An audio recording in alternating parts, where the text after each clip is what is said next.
chat pretty hard, Praise. Oh, we got Mark in here too. It's a 3-on-3. It's a Royal Rumble. Hello, everyone. Awesome. Well, I'm glad you guys joined Doug, the thing. Doug is trying to educate me. Hello, ladies. Yes. Hi. Hi, how are you? I'm doing all right. Good to see you. Hey, Olive. Hey, Sparrow. Hello. Is that Hello, my Peter. are you Hello, hearing me? Mark. I'm just yeah. Hello. You can hear me? Fantastic. Thank you. Oh, man. I've got one by the way, question for you. Praise. Just Hold first. on, it's hold melo- on, hold on, Mark. Hang on. No. This is real quick. This is real quick. Praise. It's melatonin, not melanonin. It's Sorry, melatonin. melatonin. Okay. Let me say one thing.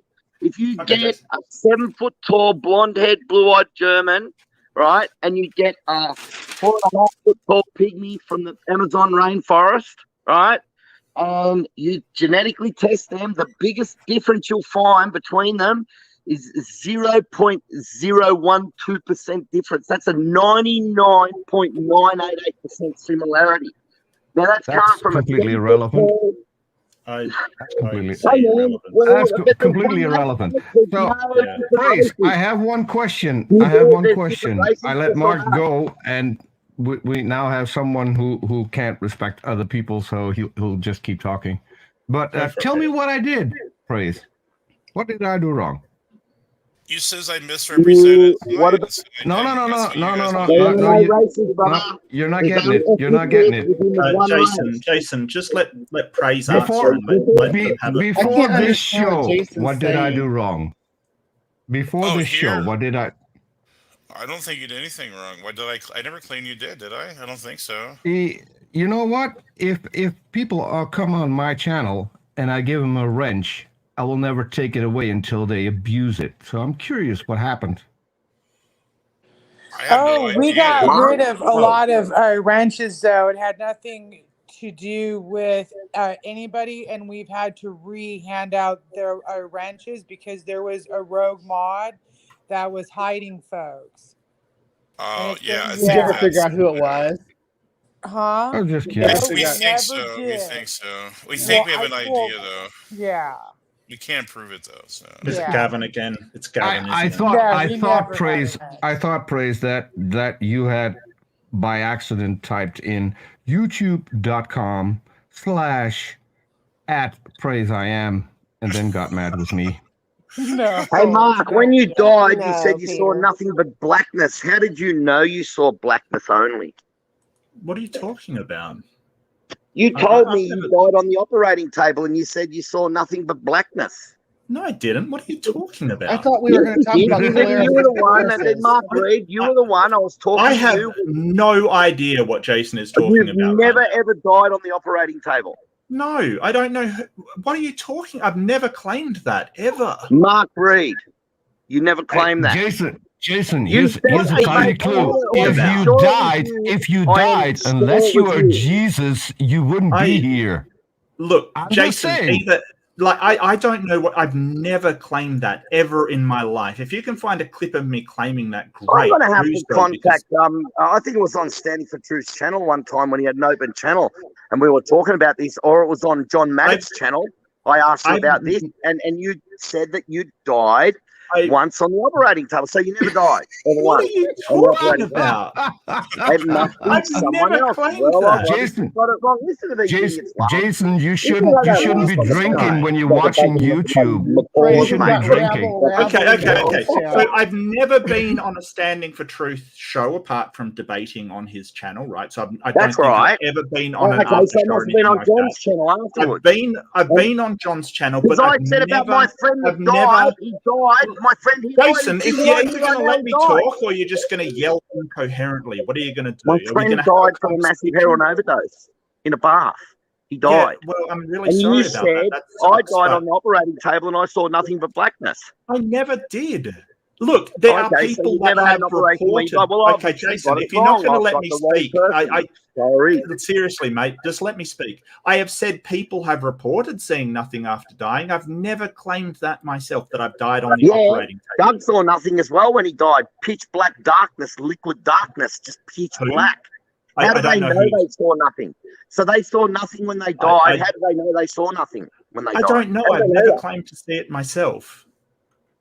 Okay, all right, okay. I thought you are out of your mind. I don't know what's wrong with you. Go and I'm not out of my mind, mate. I just agreed with you that I was wrong. I just agreed with you, and I'm out of my mind. Mark. It's okay. I just agreed. It's just weird to be attacked for saying something that I have never. False witness on a Christian channel. Well, that was pretty I'm not attacking you, Mark. Honestly, I'm sorry, Mark, if I offended you, and I'm sorry if I had to go. I'm turning over a new leaf, Mark. I apologise. Okay. Well, that's good. I apologise. Yeah, so, all right. So just for the I'm wrong. You're right on this one. I was wrong. I apologise. Praise I am bringing people together. Be proud of yourself, brother. That's right. So let's argue about dinosaurs. Come on. Yeah, let's argue about something.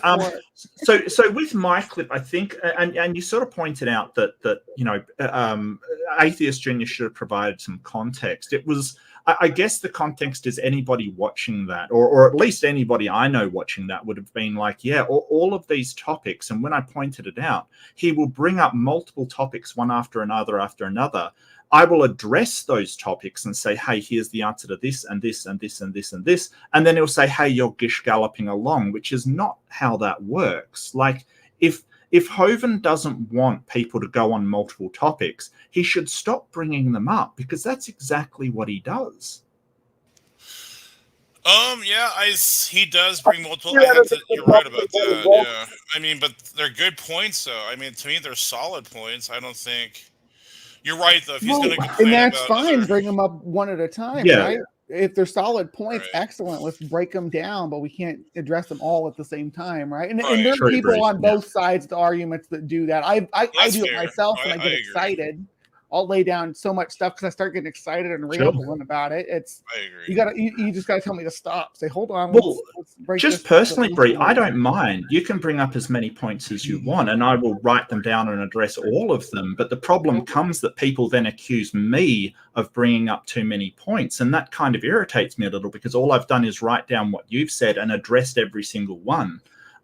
It seems to me that when this kind of stuff happens, they're more annoyed that I've managed to address all of their points than they are, they're basically unwilling to stop bringing them up. They just don't want me to be able to address them all, which is inherently dishonest, in my opinion.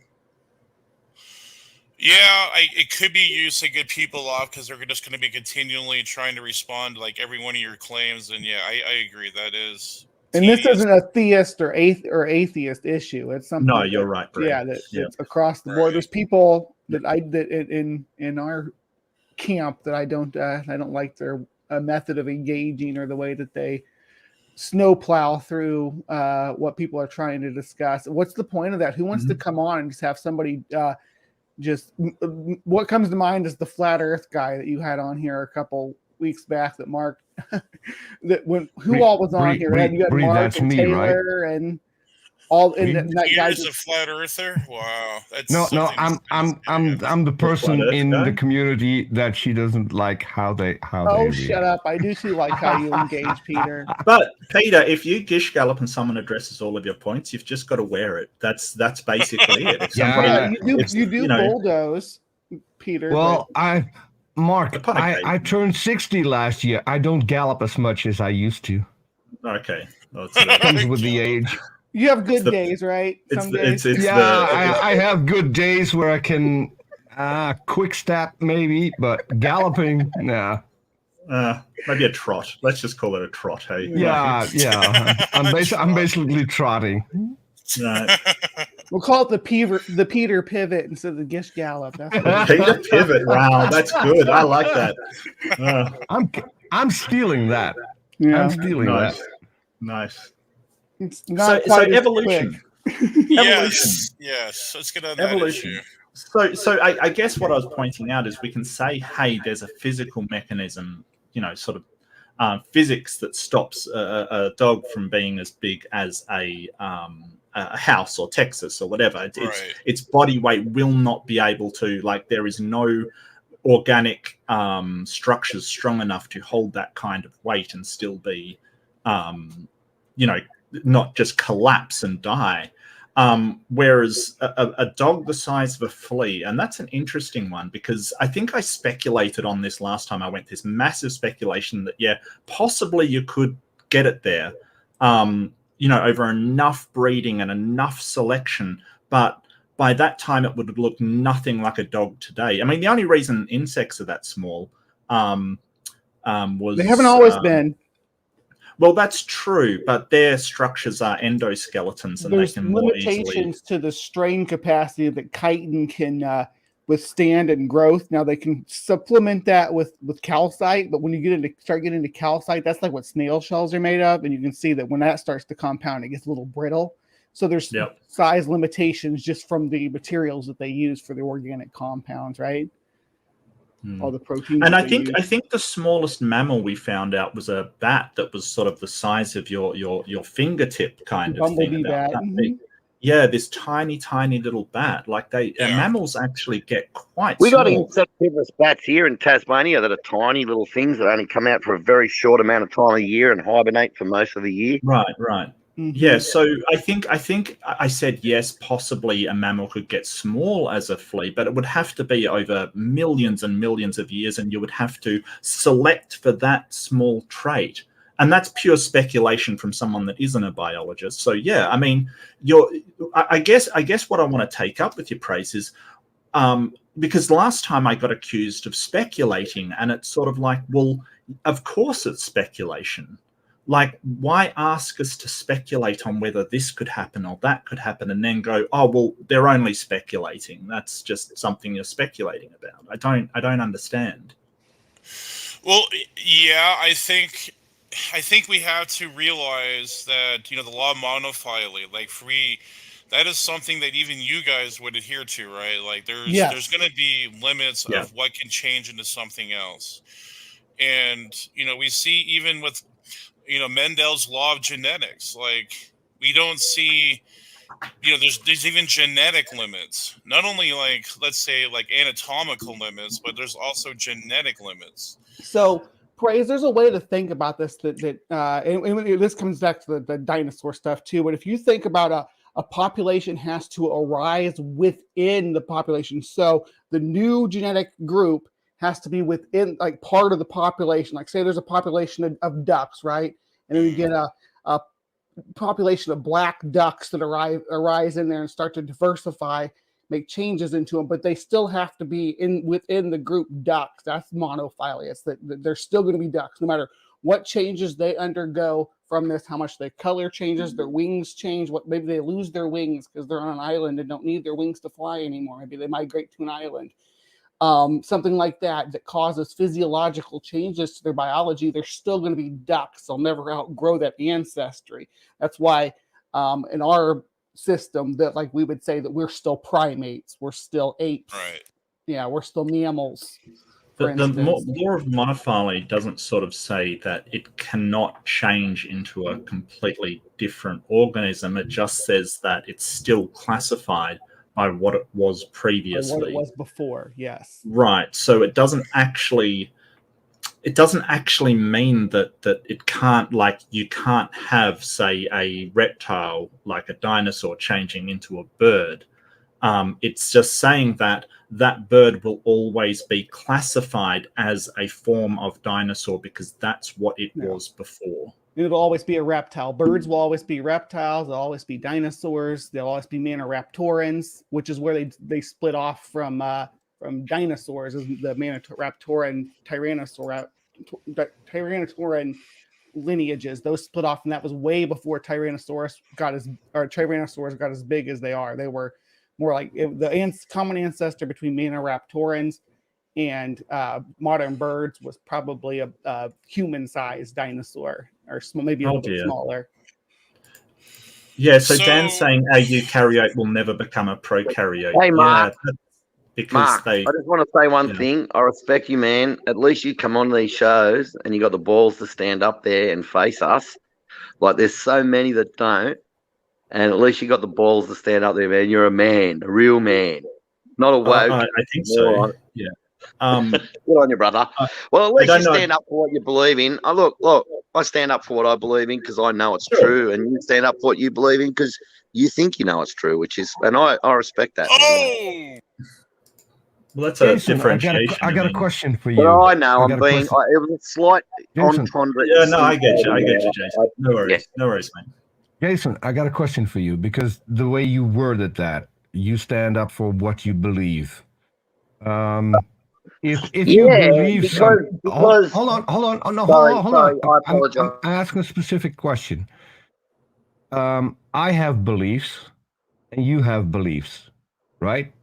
But if we believe something, does that automatically make it true?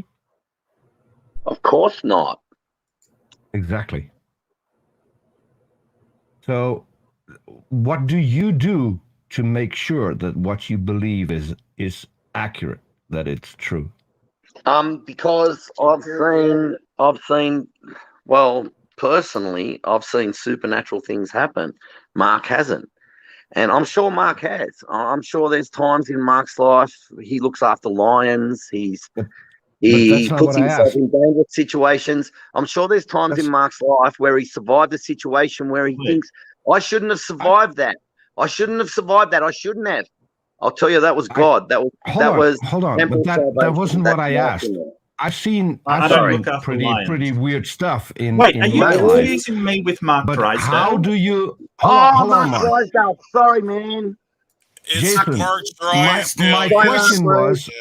My question was, Mark, Jason, how do you make sure that what you believe is accurate? You can see things. I mean, I'm a close-up magician. I can let you see things that aren't there, that aren't happening. So how do you make sure that what you see is actually true? Just one of the things that I can say that I've got witnesses for. I've lifted people off the ground in front of me that I shouldn't have been able to lift off the ground, and I've got witnesses to it. I can do that too. That's a magic trick. That's a magic trick. I can do that too. I lifted this person off the ground who attacked me, weighed 90 kilos, right out in front of me. Their feet were dangling off the ground for about 10 feet as I walked them backwards. I placed them against the wall gently. I put my arm back with their feet still dangling off the ground. And my friend here, he tells me that happened. I didn't even know it was happening.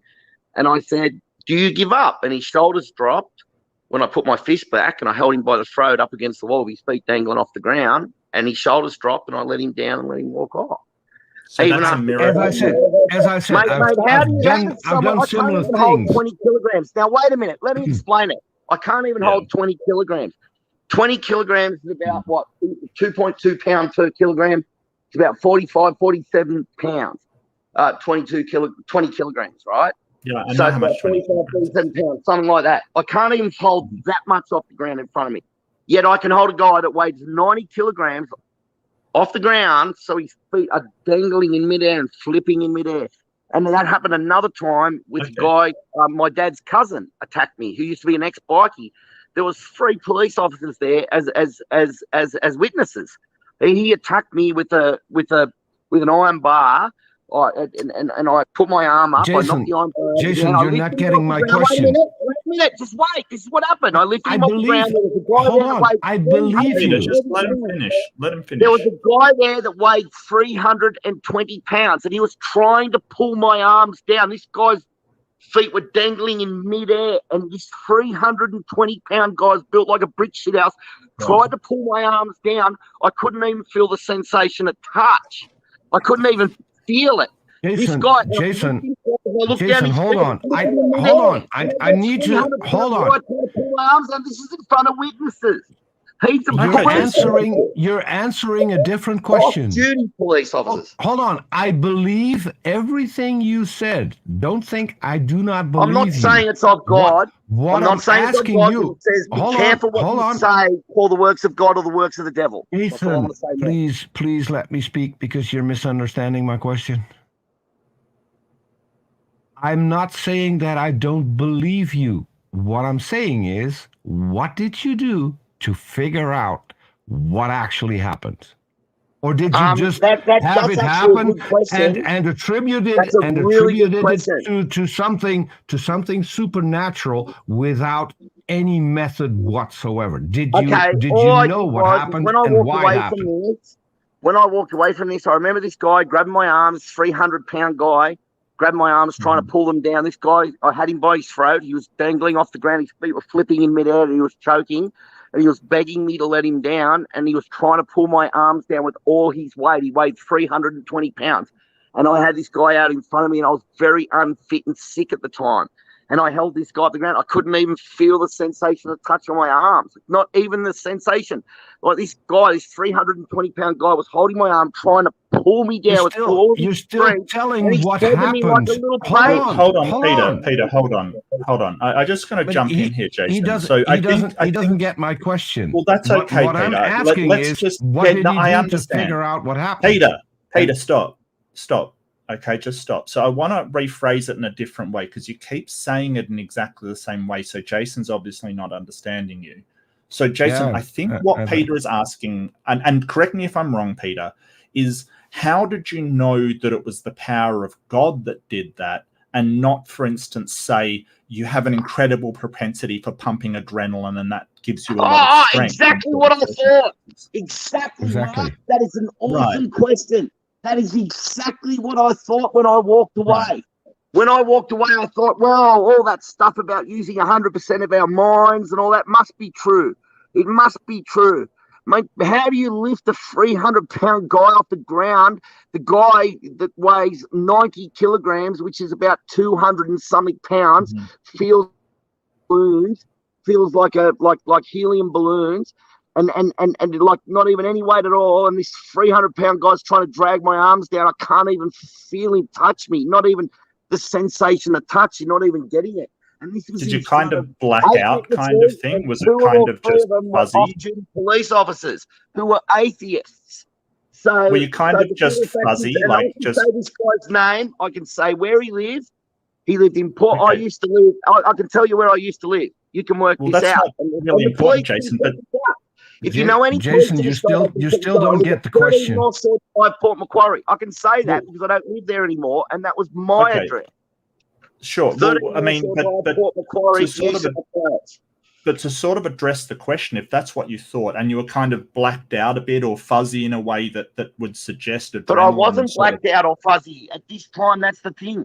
There's times when I've been drunk and blowharding and said, I was angry and I just lifted him off the ground. I was nothing. I was blowharding. I felt no anger, no hatred, no nothing. I could have killed this guy. I could have torn him in half, walked through both sides and used one of the sides that I tore off him to beat the other guy to death. That's how strong I was. But the question, getting back to it, is how did you know it was God and not like an incredible? I don't know that because it says you're right. That's one thing, Mark. You are 100% spot on about, and that is a great point. It says in the Bible, don't call the works of God the works of the devil, and don't call the works of the devil the works of God. I don't know whether it came from the dark or the light side, mate, but I know it came from supernatural. That's all. How do you know it was supernatural? What about it makes you think it was supernatural? Because your brain has limitations built in. That was my question, and he's not getting it. Yeah, your brain has limitations built in on your body that says, hey, you can't lift beyond this point or you're going to hurt yourself. When you go into a certain brain state where you're like in a panic, those blocks there's no panic may not work and may allow you to attempt to lift something that your body says you cannot lift. Like there was no panic. It was complete calm. It's like the calmest feeling I've ever had in my life. While that guy's feet were dangling off the ground, I looked into his eyes and I looked down just as he looked down. And he flipped his feet, and I looked up, and I've never seen someone's eyes pop out of their head as much as this guy's, like a cartoon, not exactly like a cartoon character, but you know what I mean. Is there a video of this? I've never seen such horror look on someone's face in all my life. I've seen some bad situations, I can promise you, mate. I've known some bad people, and I've seen some bad situations, but I can tell you this guy was the most horrified and terrified I've ever seen in my life. So I know from panic reactions, sometimes when we're in really panicked situations, Jason, our mind disassociates. No, just let me finish. Our mind disassociates. So I was in a car accident once and sort of, turned out and saw a woman screaming down the road really fast at me. Her brakes locked up. She was sliding on a wet road, and basically I was so calm. Like I was just, okay, now I've got to get the passengers behind me. Your mind speeds up and everything slows down when that sort of thing happens. Right, and that's the adrenaline. That's what happens to me. I race motorbikes and cars and stuff at the drags and everything, and your mind speeds up to compensate for it. That's what I found. Right. That actually does happen. You're right about that, Mark. And what I'm getting at is the association between that state where you're pumping adrenaline and the sort of conscious state of this is what I've got to do to survive.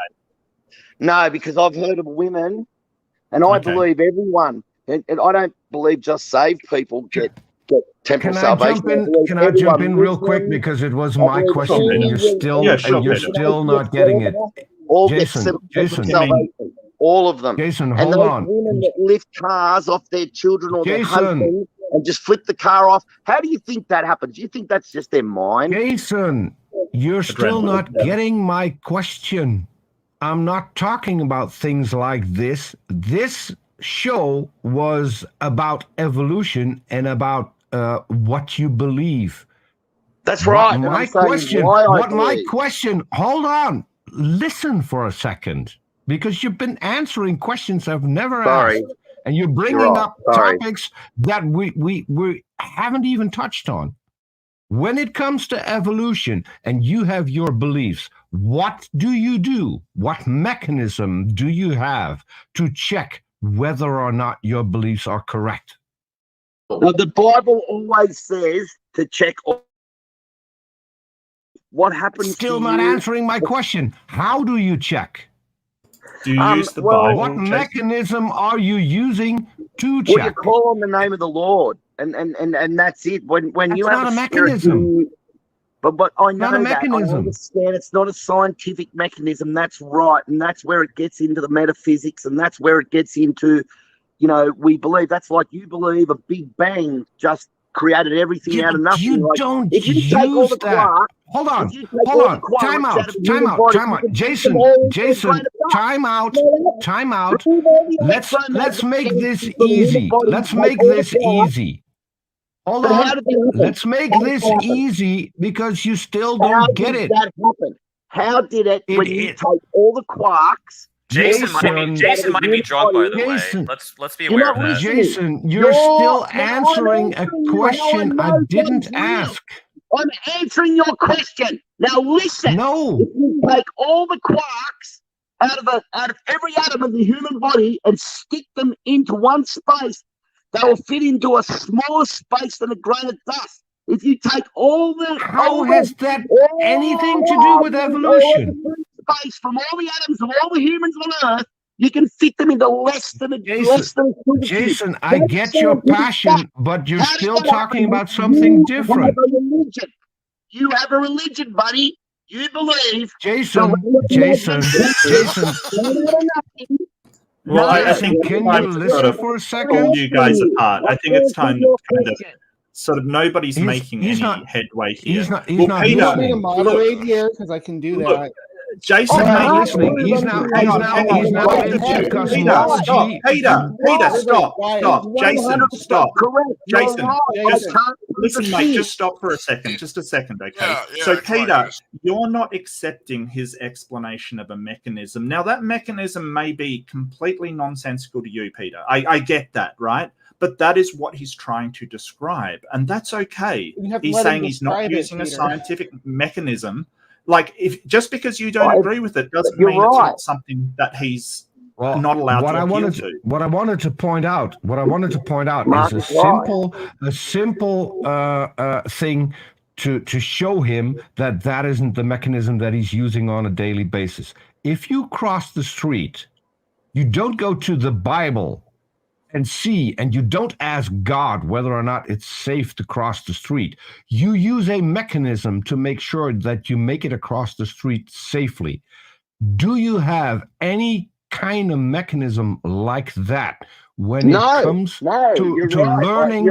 When it comes, please let me finish. You just say you're You right. guys both are on I wasn't totally finished. different I levels. let you, Jason. I let you ramble on for about half an hour now, You and we're did, you're still right. I'm not sorry. even close to addressing my question. I understand your passion. I make the same mistake Peter, often, you can't keep which saying is the question over and over again in the same way. You're going to have to find a It's different okay. way to present It's it. all right because I Bumblebee, didn't answer Wait, it. can I ask Peter a I'm question, not like Jason? Daft Dawkins. I'm not like Daft Dawkins. I'm not going to start here and start getting angry because this guy's obviously probably better educated than I am, and I admit it, right? And this So, guy knows I mean, what he's talking about. So let's listen to what he's saying. Jason, that's not.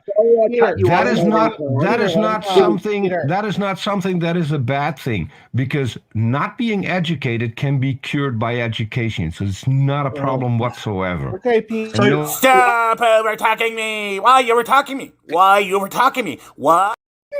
So I just want to point out that Jason said that he doesn't know for sure whether it was God or a natural phenomenon. He was honest enough to say, hey, I don't know that for is sure. honest. So if he chooses to believe something based upon No, I do interaction believe. with the Sorry Bible, to cut you off, Mark. I really am. Yeah. And Mark, you No, that's okay.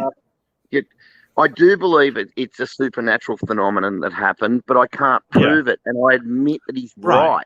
There is zero chance of me proving that. Even if I get all the people that were witnesses and they all came forward and they're all atheists and they say, we saw this, and they came forward, it still wouldn't prove a damn thing. Right. It wouldn't prove anything. It's impossible to same way it's impossible to prove a big bang happened, or it's impossible to prove that the universe is that atoms are from everlasting to everlasting, that there can never be destroyed, or energy can never be destroyed or created. You know, same thing. It's how did that happen? I don't think it's that, Jason. I think it's just if you're sort of telling people why you believe this and sort of going, well, here's the evidence, and it's just sort of your word, it doesn't carry a lot of weight. Just if I said, hey, it's just my word that the Big Bang happened, kind of thing. I would want to present more evidence than that. And I think that from where Peter and I are coming from is sort of, well, it is sort of what I've experienced, is that or what I believe without proper justification, is that a good way to evaluate what is true and what is not true? Well, Jason, can I jump in? Jason, can I jump in? I have people in my family who are atheists, who I love, who I die for. I would die for them. I'd jump in front of a bullet for them. I mean, these are the most decent, awesome people. I wish I could say their names, but I can't because I've been told not to by my family. But yeah, I'm not an atheist hater, mate, because if I hated all atheists, I'd have to hate most of my family. No one here thinks you are, Jason. Just for the record, I don't think can I ask a that question? either. There are people. I hate atheism, not atheists. Hey, Jason, Jason, let me ask a question for a second. There are people who, to this day, and most of them are probably frauds, but there are people who claim to have experienced spiritual visions, revelations, things like that, and it's not just like a hunch or a feeling or warm fuzzy. It's like people claim to have like been transported into heaven and seen visions and things like that, and come back and told you've read their books about this, like. So how would you convince those people that they're experiencing this, they're observing it empirically, that their experience is false? I can't. Not you, Jason. The real. atheist. I can't. It's impossible. Jason, I'm not even talking to you. I'm sorry to say it that way. Come on, mate. Yeah. So the whole idea is that we generally don't believe things. I'm laughing at Ray. Sorry. Evidence to believe them. So if somebody sort of said, hey, I had visions and I experienced heaven and all of this kind of thing, it doesn't mean that it's not evidence for that. It's just not very good evidence, because we have a number of claims made by all kinds of conflicting people that unfortunately, or sort of conflicting claims made by all number of people, that sort of all we seem to have is their claim that it happened. And we haven't found a reliable way to differentiate between just claims. But to that person, it's real. Exactly. It's right. Which is to prove. Impossible. Right. And Mark is right. Yeah. It is impossible to prove either way. It's impossible to prove the evolutionary side, that the Big Bang happened. It's impossible to prove that the universe is from everlasting to everlasting. Well, hold on, Jason. Come on. Jason.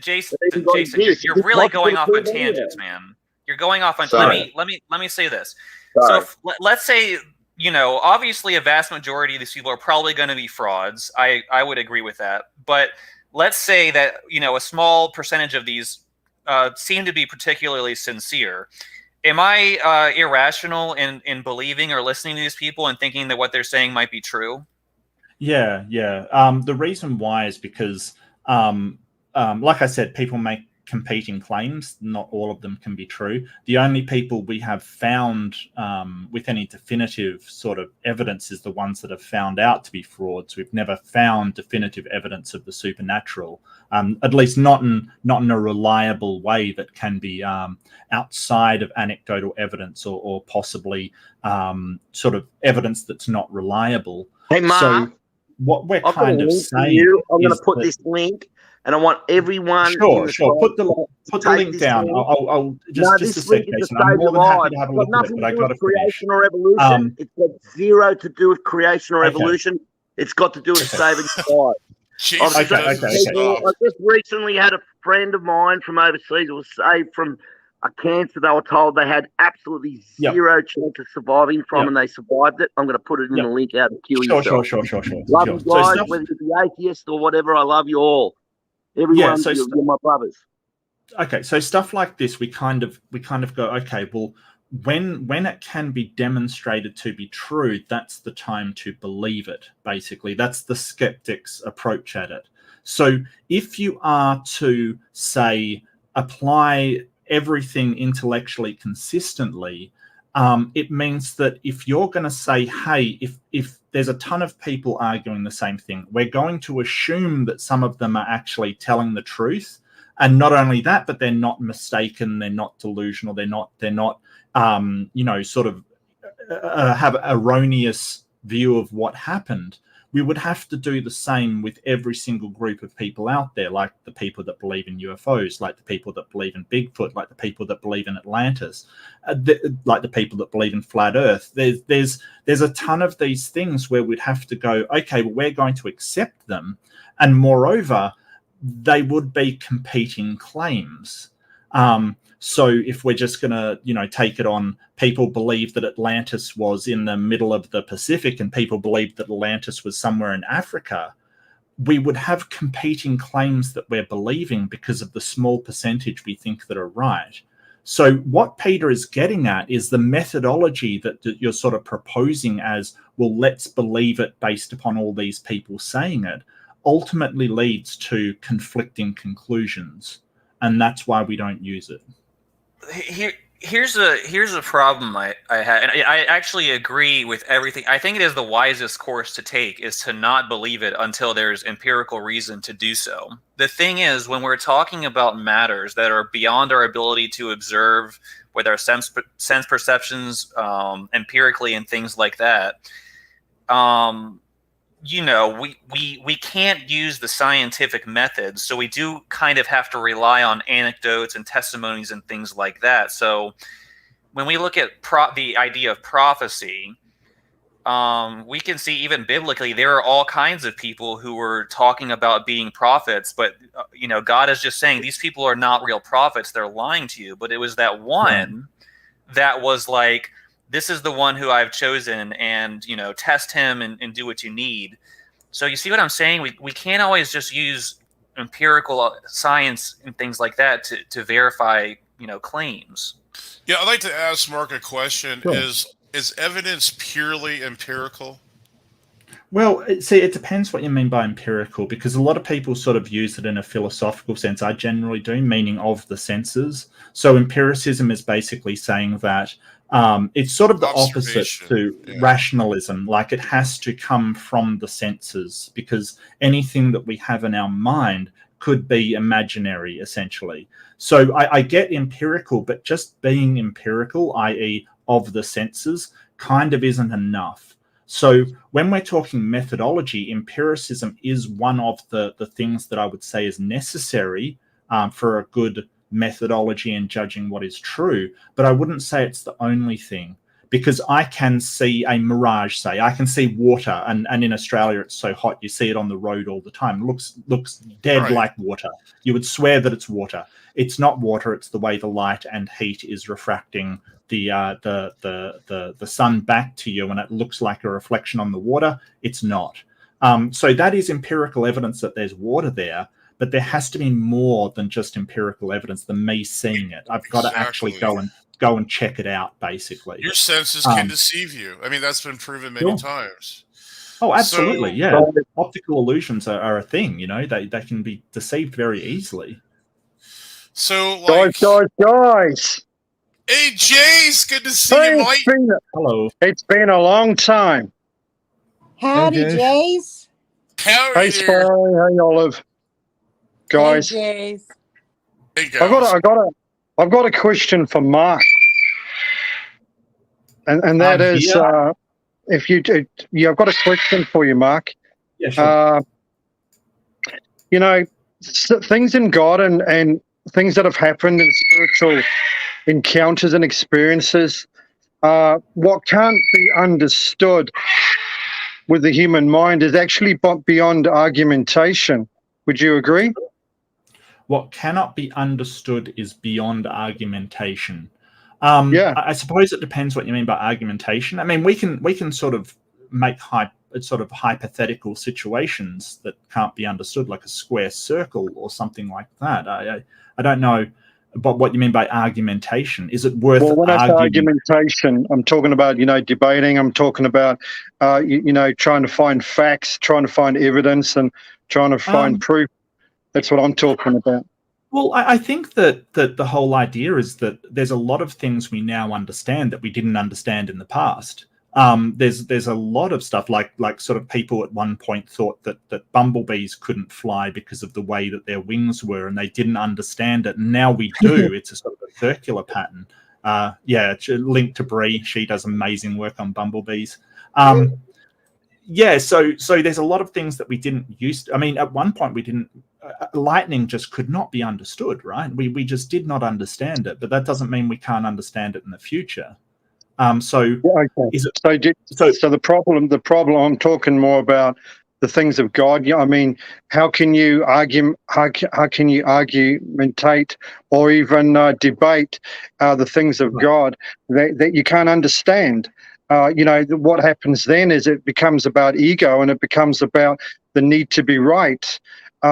When you're trying to debate and argument whether there's a God or not, and whether God does do spiritual things in people's lives. There's no way that you would be able to argument this because you can't understand it. Well, I mean, I argue my position, which is that people have presented me with claims that a God exists, and I don't see the evidence to justify that belief. If you want to believe that, I mean, people are free to believe whatever they want, but for me, there just hasn't been enough evidence presented to justify that belief at all. Not even. So what evidence would you want, right, Mark? Because if God was to come and stand in front of you, would you still then believe, or would you look for an alternative answer to that? Well, it depends on what you're talking about. I mean, if it was something that is, to no doubt at all that is a God and does things that only a God could do, sure. But, if it was just a person standing in front of me claiming to be God, I'm going to need more evidence than a dude in a toga or something. I'm sorry. It depends. Talking about that. I'm talking about if God were to stand in front of you, would you look for an alternative argument for the fact that it's something else? For example, it could be your mind playing tricks on you, or you've had some really good drugs that day. Would you look for an alternative thing? How would you know that it was God? I mean, how would you know? That's my whole point. Like, how would you know that I mean, you haven't even specified what God is in this circumstance. Is it a light? Is it a thing in the sky? Is it a person? Is it, you haven't specified how I know that entity in front of me is in fact God. How would I know? That's where faith comes in. Let's just say it's an entity. Let's just say you have faith in your heart. So if you don't have faith, true faith in your heart, you will be lost forever. You're right, Mark. Do you understand the risk that the problem with Mark is he doesn't have faith anyway. So when I'm talking about God, of course I'm talking about an entity. I'm not talking about anything, but that is because God is spirit. Obviously, this is why we can't comprehend him. This is why we can't see him in the natural. But what I'm saying is that the evidence for that, I don't understand what evidence could actually be given to you to convince you there was a God. What do you require? I mean, even as far as miracles go, right. Would you put that down to another cause? I could show you a miracle. I could show you evidence, and I could show you medical records, Mark. Does that mean you're going to believe that there was a miracle? No, you're not. You're going to look for other things that fit your narrative, no, you're right? You're right. I'm not going to take it on faith that something presented to me as God is actually God. And I'll tell you the reason why. It's because faith is not a reliable method of finding out what is true and what is not. And I know this because lots of people are using faith to determine that their God is true. Just a sec, Jason. Just a sec, mate. It'll only be very quick. A lot of people are using faith, like Hindus and Islamic people and all kinds of people throughout the world. And they can't all be right. Some are wrong. So that method of using faith is not a reliable way to find the truth. I agree 100%. You need faith to believe that the Big Bang happened, or you need faith to believe the universe is from everlasting to everlasting, like God. So wait a second, but there's evidence for the Big Bang. There's things that we see in the physical world that make us think that this is the origins of the universe. Really? Really? Like the red. What evidence did you see? Now I'll tell you what you saw. Let me tell you what you saw. Let me tell you what you saw. What you're going to say. You saw some atoms you saw some particles being spun around. Jason, that is dishonest. Asking people a question and then answering for them. That is dishonest. Let me talk. For quite some time. You can't tell people what they saw. That is what we call gaslighting. Let me stop and let me answer. Right. You just let me answer, and then you can respond. You saw some atoms. You saw some particles, not atoms, particles. Spun around Jason, and they created something. Can you read minds? They created gold, right? That wasn't there. Can you read minds, Jason? Jason, can you read minds? Because we can test that. That was from the energy that was already there. Created from the energy that was already there. Come on, Jason, come on, man. Okay, Jason, calm down, gaslighting. Jason, calm down. It's okay. Relax, Jason. Take a breath, man. Just breathe. Just nice big breath, Jason. So when they smash those particles at CERN, when they smash those particles into each other, and they created gold out of nothing for a split second. Right? It wasn't out of nothing. It was the energy. Right? Gold is energy. The particles in gold, atoms are energy. When you use energy, you created something out of something, not out of nothing. Praise, can you mute him, because this is just ridiculous. Yeah, Jay, someone have to mute you, man, if you're going to keep over talking people. We need to have one free-flow dialogue. So, Peter, he's not letting anyone talk. Come on, Mike. This is your last warning, Mike. Nothing is CERN. How did they Jason, stop talking.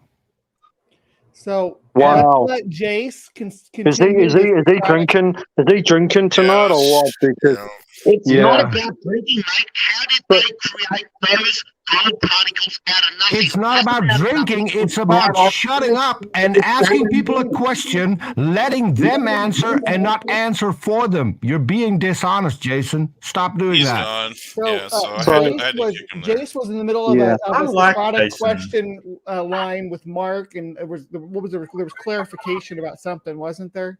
Yeah, there was. So, so basically, addressing Peter, and Mark, you talk about evidence, you need facts, right? Yet we're supposed to believe your facts, so how is that? How are we supposed to believe your facts, but you don't want to believe ours? And you say that you can't, you say you can't prove, hang on, you say that you can't prove God, but I'm telling you guys, you can't disprove him either.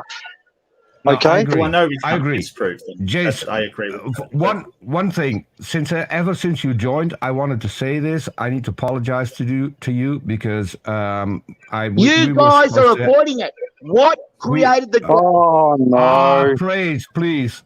What'd you Jace, I need to apologize to you because name. He has you and I. Hold on, Jace. You and I were supposed to have a conversation. And I haven't gotten back to you, so my apologies for that. A lot has happened in my private life. I had 2 friends lose a parent over the holidays, so I've been dealing with stuff like that. So I wasn't up for making any content, and I haven't been on a lot of shows that I'm not committed to. So my apologies for that, and I'll get back to you as soon as I can. That's fine. I've actually forgotten. I actually forgot anything about that, Peter. It's because I've got a life too, you see. So, but yeah, hey, you want to catch up with sometime? That's cool. But okay. I want to address your question. It is not our facts. Facts are facts.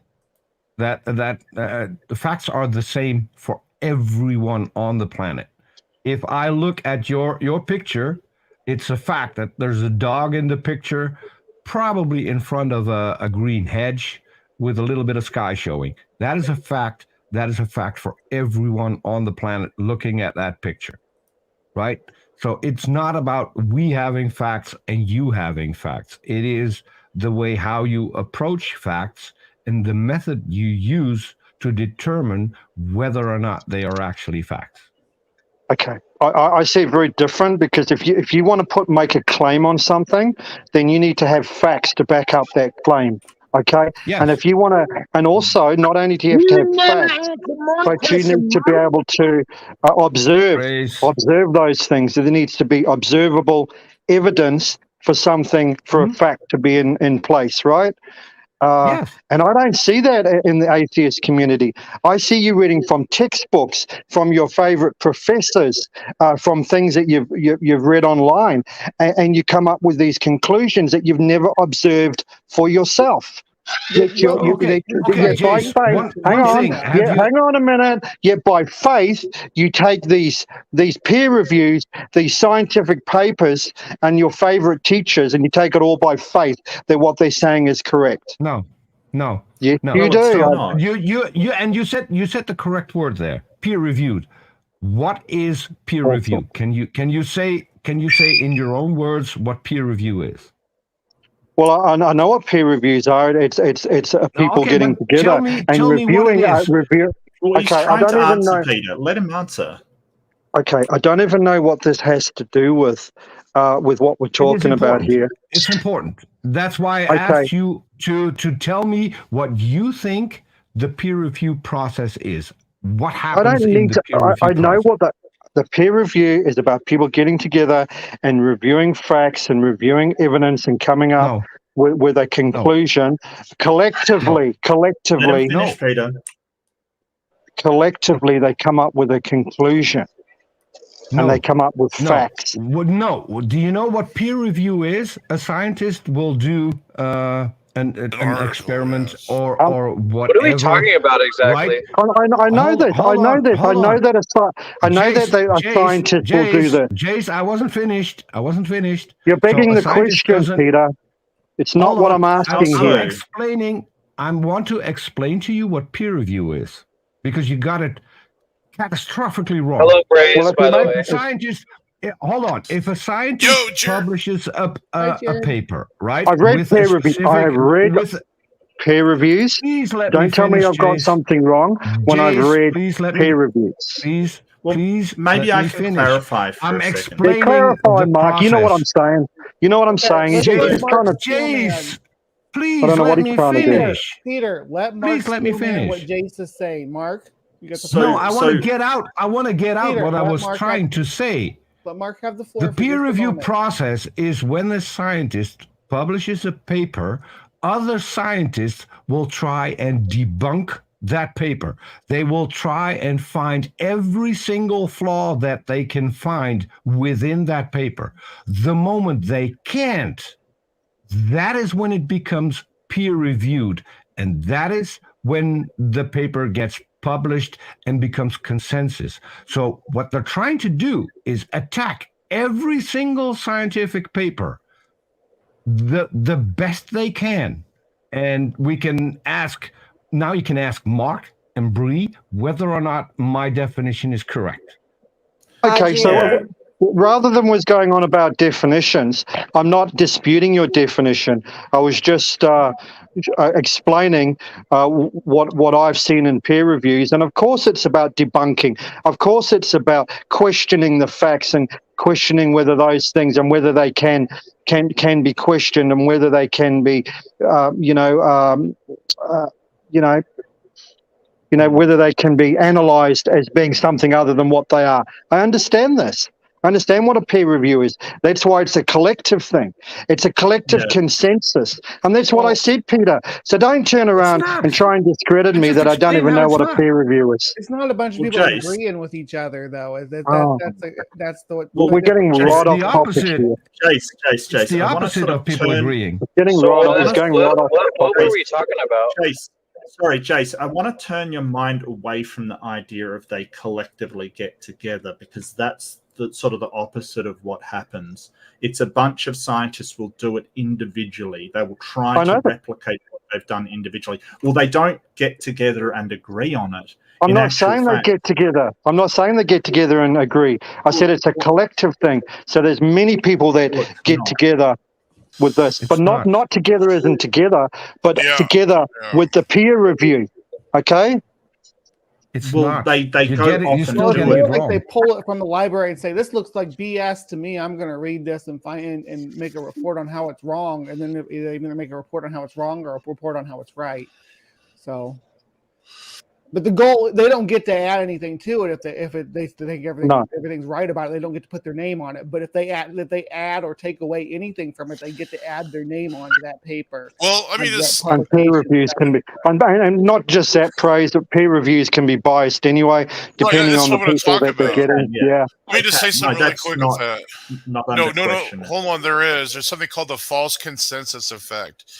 And it's a study done that shows there's a cognitive bias that whenever there's like a group-oriented thing going on, that there's some type of a cognitive bias. And this has been proven. Look it up. It's called the false consensus effect. And we've even seen this play out in peer review. There's been fraudulent things that have been published by peer review. Yes. So it's been exposed. I know, but you guys, I mean, that's fine. I'm glad it was exposed, but it's not the gold standard of evidence. I'm sorry, guys. I just completely agree. It is. Not. No, it's the whole not. point is that it's sort of what's responsible for where we've got today in terms of technology, engineering, every single science that you can name. It's why it's gotten to that point. I'll tell you right now, doctors aren't reading those papers I am. So. Right, but and you're right. There's problems with it. There's problems of people doing research, and hopefully they're all found out. The peer review actually helps with that. It doesn't hinder it. It helps with it because it's scientists pointing out where they are sort of falsifying research or something's coming up that's wrong.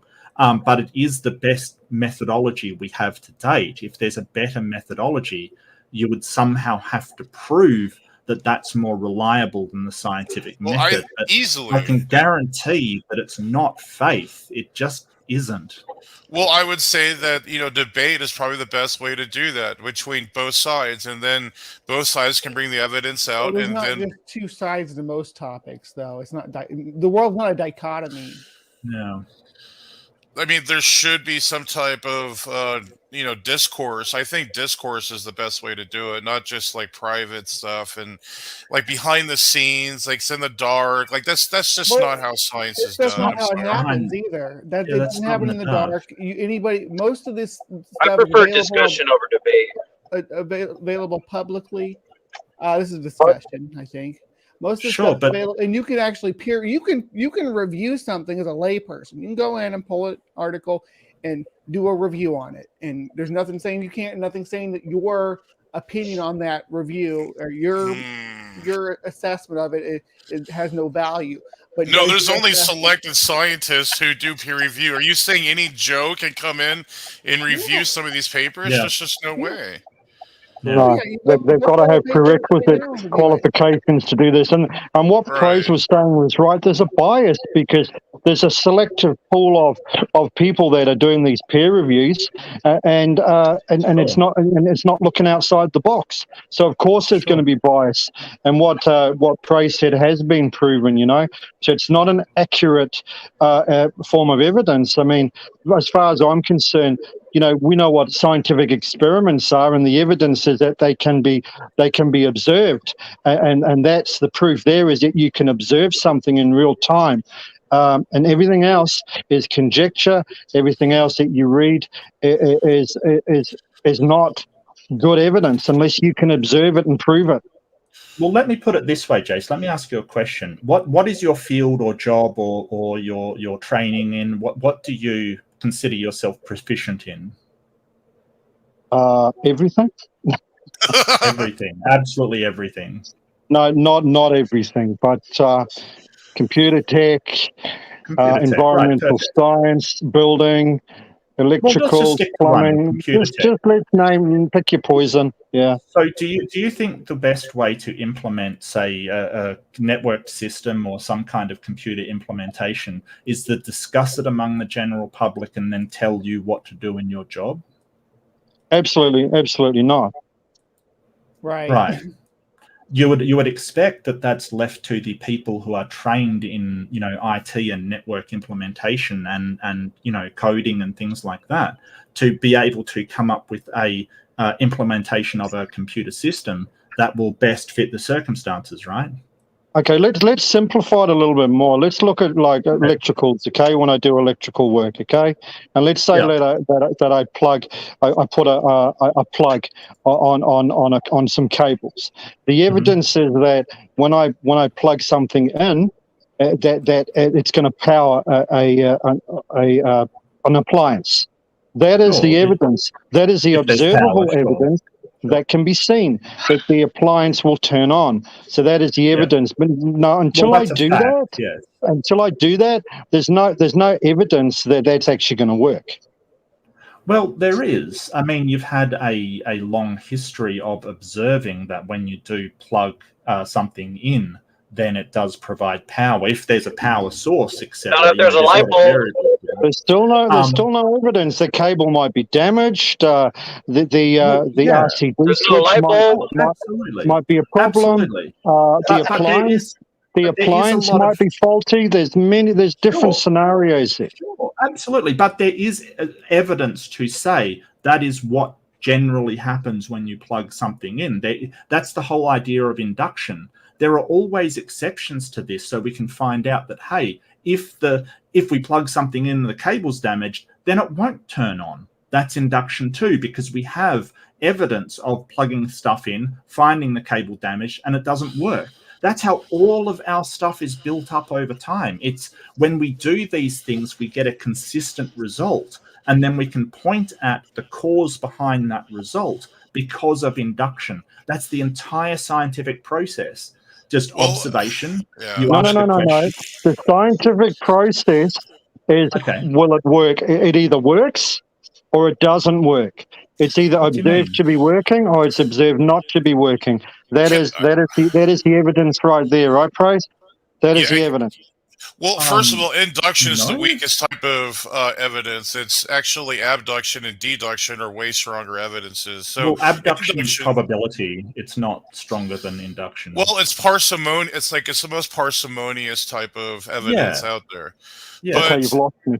You lost me now. Oh, they're just types of gathering evidence. But how do you apply deduction to things with infinite possibilities? Like, how do you apply deduction to that? Like, propositionally, it's easy. Like, you just compare propositions. Like, let's say, can is a whale like a what do you call it? Cetacean? What do you call those things? Like a cetus, or I forget the fish. Cetacean's the right word you're looking for. Yeah, cetacean. So like you can put it in propositional format, but I have actually a proposition for you, Mark. Would you like to have a discussion with SFT on chromosome 2 fusion in a couple of minutes?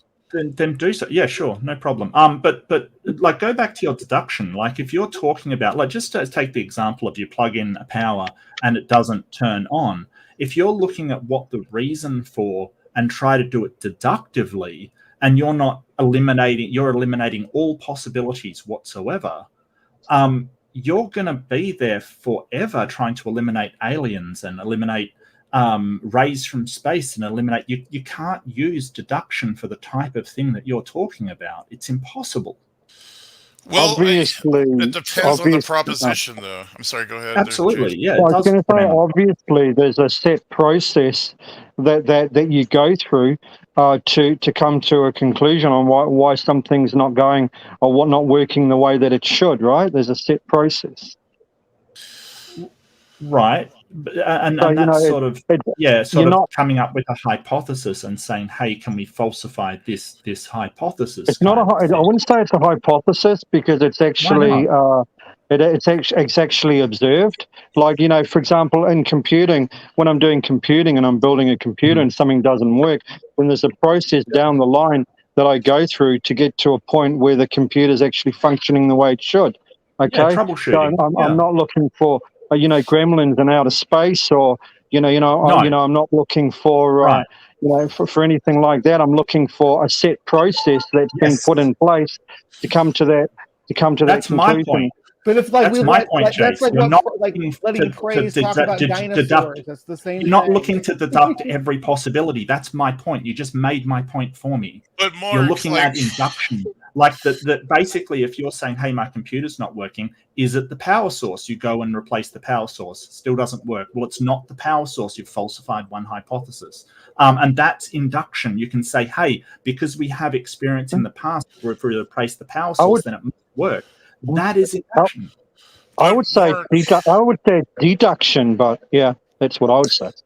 But Mark, you're missing, I think, a huge point here. Like, I understand you. I think empiricism is good, or you want to call it like the scientific methodology. That's fine. Like the scientific method, you can do that, but there's assumptions you're making though before you even go into this. Like, are your senses reliable? Number one. What about the uniformity of, let's say, the things that you're testing out? How do you know it's going to be true one moment and true the next moment? How do you solidify, or what substantiates something being true one moment and not the next moment? It could just fluctuate and change to be not true the next moment. So what would maintain the uniformity of what you're observing? Yep. And so the whole idea that your senses are reliable, then they're not reliable. They're only accurate for a given level of accuracy. We know this, and my Mirage sort of thing said that earlier. So the whole idea that your senses are flawed is actually worked into the scientific method. So we rely a lot on instrumentation, which is a lot more accurate than your senses. If you want to get to sort of the uniformity of nature, that it's all the same working, well, it's the fact that the uniformity of nature is kind of assumed by science, but it produces results. So if the uniformity of nature was not true, science would not produce the results that it produces. Because if for instance, if the lift on a wing wasn't the same under the same circumstances for that wing, we would not be able to fly. If it changed, we wouldn't have reliable air travel. The whole idea that nature can just suddenly change its physical laws Chance.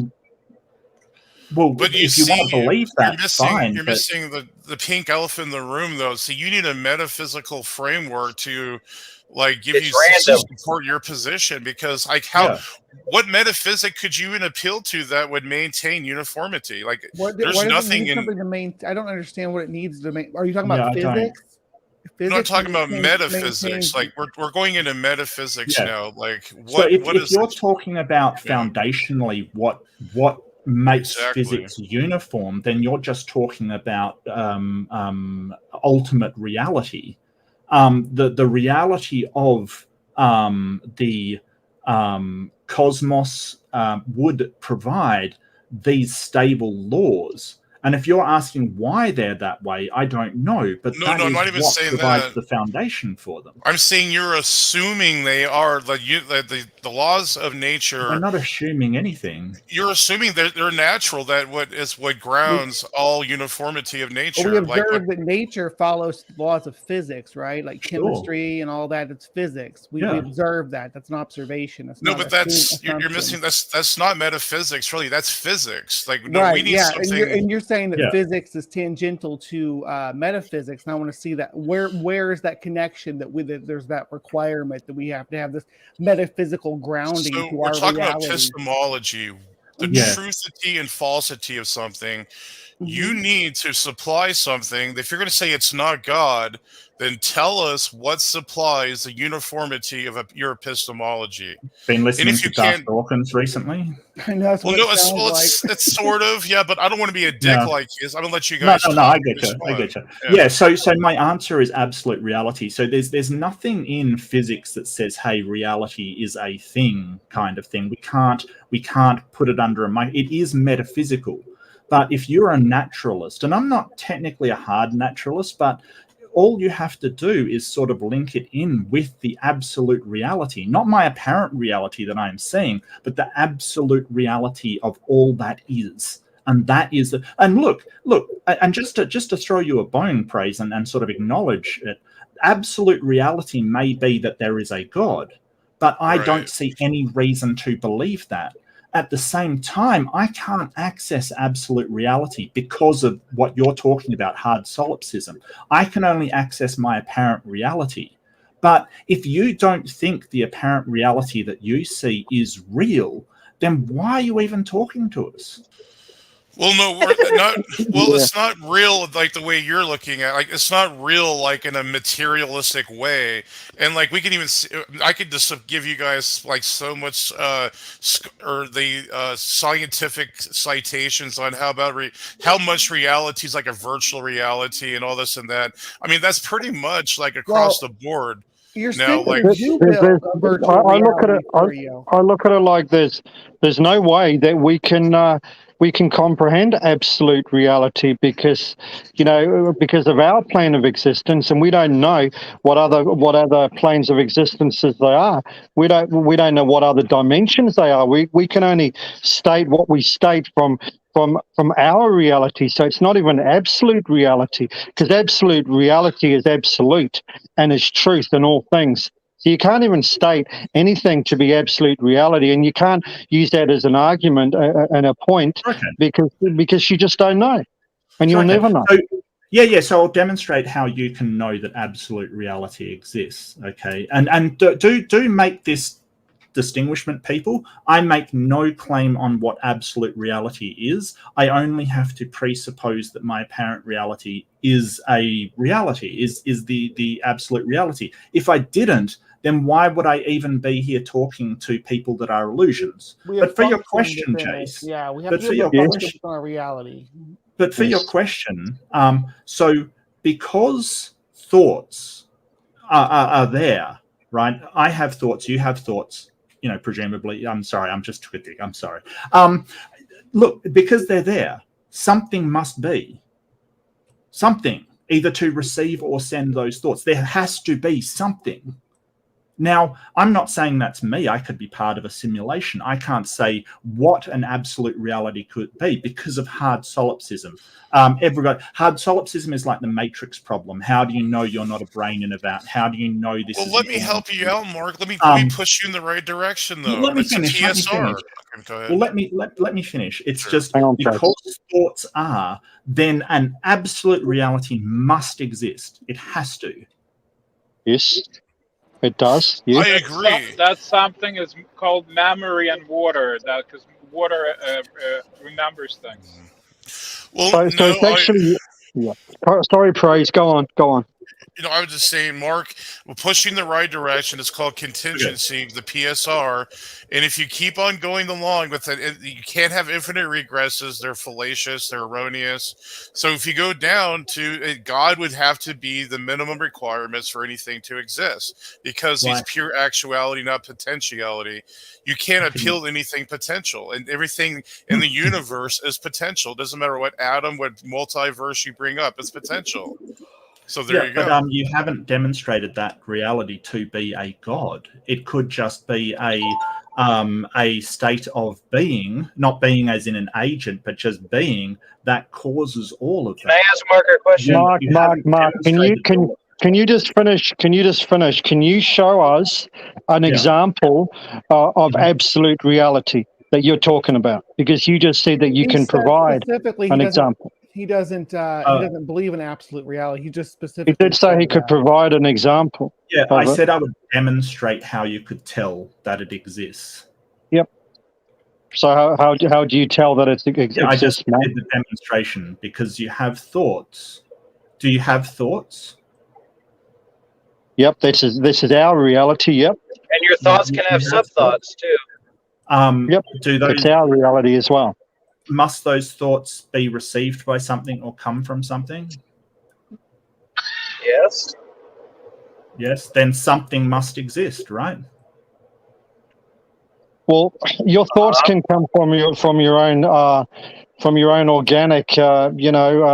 You know, the synapses. You know, the thoughts can come from there. What's that? What are you actually trying to say here, Mark? Look, it may be the case that absolute reality is exactly the same as my apparent reality. It's exactly the same, and I live my life as if that was the case, because I have to interact with the apparent reality that I see. I can't access anything beyond the apparent reality that I see and interact with day to day, right? But apparent reality. Yeah. In order to acknowledge hard solipsism, I have to say there is no way I can prove that I'm not a brain in a vat or in a simulation or something like that. So, can I ask Mark a question? Right. Go for it. Okay. Before you do that, I just want to make a comment. So we have the laws of logic that imposes in this reality. It transcends this reality. So we have evidence of things that are transcendental to this reality. So, like, you would have to at least admit that something is transcendental out there. But go ahead, Jared. I'll let Mark respond to that. I think he's saying just because the laws of logic are transcendental, that means that there are things that aren't transcendental, right? Is that the claim that I'm understanding, Praise? Yeah, since there are transcendental things that impose in this reality, therefore we know that there is something transcendent out there, and that's all we need to know. Well, I don't think the laws of logic impose anything. I think they're just descriptions of how our apparent reality interacts with itself. I don't think they're like imposing how it happens. I think they're just descriptive sort of languages. They don't transcend anything. And I don't know how they. They're a language. They're a language to describe reality. That is what they are. They don't transcend reality. They do because they're immaterial. They're not physical. They're uniform. So, it's a language, Praise. Going into my language. They're descriptions of something that's immaterial. So if you say they're immutable, you are aware that there are different forms of logic, even different forms that contradict each other. Yeah, they still assume the Aristotelian logic. So even if you try to go there, right, you still strike out there. You can't even try that. I'm just saying that there are forms of logic that contradict the current. Yes, well, they're kind of almost meta computer logic. So I had a question. Yeah, go ahead, Jared. Go ahead. Sure. I had a question for Mark. So how do you? It's sort of a line of questioning. So how do you prove the exist? So it kind of ties into my question. How do you guys, or how do you prove the existence of the immaterial? What do you mean? So okay, so for example, well, by immaterial, so for example, you're talking gravity. about. So Okay. for example, gravity, you can't see it, but we know it's there, and you can't give me a jar of it and paint it red. So how do you prove the existence of something you can't see? You see? can measure it though. You can measure gravity. That's what when we're talking about gravity, and we're gravity talking about is still material because how it's big or caused long by is matter. gravity? You What do you can't. mean? It's caused by matter, Gravity so is it's not material. it's not a physical object. It's a measurement of a force. It's not a force. It's a It's phenomenon. It's not a force measurement of either. force. It's a phenomenon. It's a Yeah, measurement it's a of the phenomenon force. caused by the warping of space-time. So we can measure its effects. We can measure, like, if we have a certain weight and we put another weight next to it, we'll be able to measure the deflection of that. And I can't remember the guy's name that did it. Why can't I remember his name? No, I can't remember.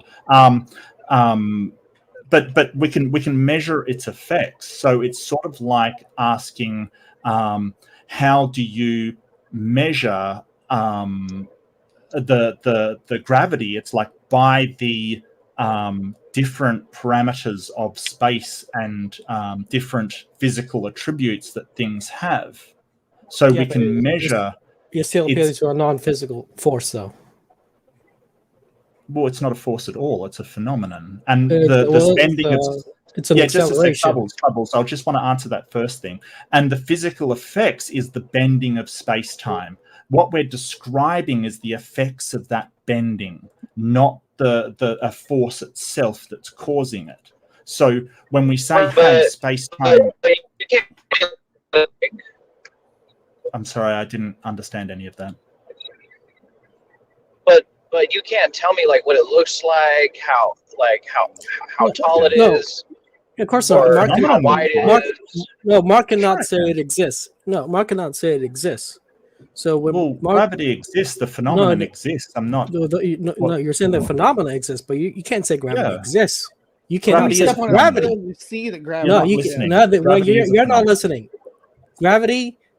You cannot say gravity exists. You can say the phenomena of gravity, quote unquote, exists, but you cannot say gravity exists. Two different things. So why don't you just float upwards, Bubbles? How are you staying on the ground? Do you know there's a difference between the phenomena and the thing in and of itself? Sure. You acknowledge that you cannot say gravity exists because it's not a thing. So okay, provide a physical quantity of gravity. Not a physical thing. Mass, Bubbles. Mass is a physical quantity for gravity. Mass. Bubbles. So seeing the spectrums of light, you can't say that light is what you see because you just see that. That's just the effects of light. You can't say that light exists because you're just seeing it. That's the same argument that you're making. So light doesn't exist in your world. Yeah, right? it doesn't. Yeah, light doesn't exist in the same way gravity doesn't exist because exists is what a thing does. So another example I was going to say is like happiness or sadness, Well, they're just emotion. Well, I know. Well, that's subjective because to one, happiness could be one thing, and then to the other person, happiness could be something totally different. So, how do you know? How do you know where something like that comes from, or how do you prove something like that exists? Well, we have to look at because it's immaterial. What's the thing they don't exist? Well, I don't think it's immaterial. Happiness, we understand sort of the chemicals that fire through your brain when this emotion happens. Sort of there's endomorphin and Bree, help me out. You're the biology person. There's a number of chemicals that fire. Same with sadness. I don't. Yeah, in your brain, hormones and I'm not into. You're putting the cart before the horse. You're putting the mind after the body. So what's happening here is the mind having an impact on the body, which makes it release these chemicals. What makes you think that? Because it's mine. That's so you can just it's not your body being afflicted by somebody calling you like a negative word. Your body isn't reacting to it. It's your mind taking in that information. So let's say you're a black person, somebody calls you the N-word. Your body doesn't know this, but your mind does. So your mind interpolates that information, and then it makes your body react to it. Sure. Brain plasticity is one reason. That's one way we know. But you don't get to choose your emotions. Like, it's not like if somebody dies, you can just choose to be happy. You don't have that level of control. Well, sure you can. Are you kidding me? Right? Not Are to you my kidding knowledge. me? I mean, There's a lot of people who are happy, who would be happy if Trump died. Trust me. Or Adolf Hitler. I mean, yeah, people but I are didn't say that. rejoicing. I said a family member, somebody that you care about. Well, now you're just shifting the goalposts. How so? Well, because now you're changing. Like, first we said Adolf Hitler, people were rejoicing, and then you changed it to a family member. Sure. Yeah. So, I guess the answer is yes and no. You can someone can die and you can be happy. Someone else can die and you can be sad. So you can choose your emotions. It's all relative. Yeah, it's all relative. That's right. So you It's all you're not relative choosing to how you feel react, about that though. person. You're not choosing to be happy or sad. You're manipulating the environment, though. Like, first, you said that dead people or something that died, and well, yes. I mean, what about the people like Adolf Hitler? There was a lot of happy people. So now you're changing it to like something personal. I mean, you're just changing the goalposts. Well, no. It's because that reaction depends on your emotional state towards that person. If you hate that person, you're going to be happy that they died. If you love that person, you're going to be very, very upset that they died. And that's you can choose your emotions. You're not choosing, though. You're how do you choose that? Feel about that person. Because the Jews were happy Hitler died.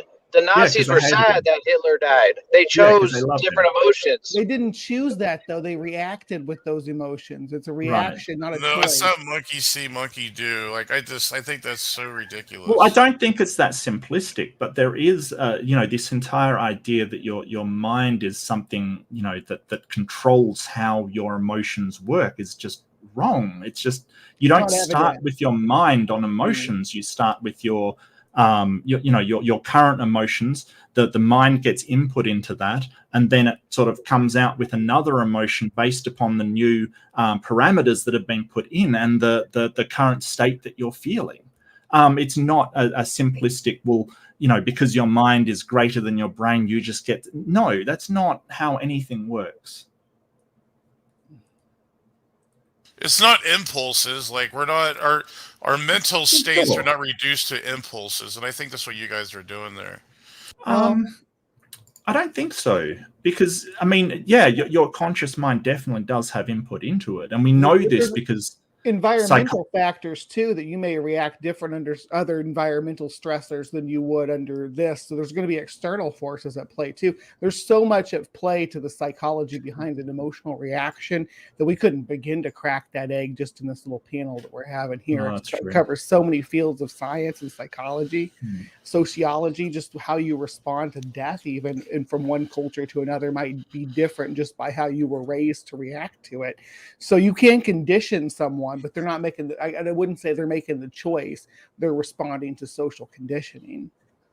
Well, I would like to shift this back to more evolution. I know SFT's here. Okay. Good to see you, bro. And I think, it would be a good discussion on chromosome 2 fusion, because that's something that has been like something that's been like a thorn in our sides for creationists. But I think now we have some good answers to fire back out at the evolutionists. If SFT wanted to jump in there, man, I would love to hear what you have to say about that. Sure. Well, firstly, good to see everybody. Happy New Year. Hey, Donnie. All of my favorite people in one open hangout, all in the same place. What an honor. What's going on, everybody? Wait. Did you see me? Hello, SFT. Oh, wait a minute. Is that Peter?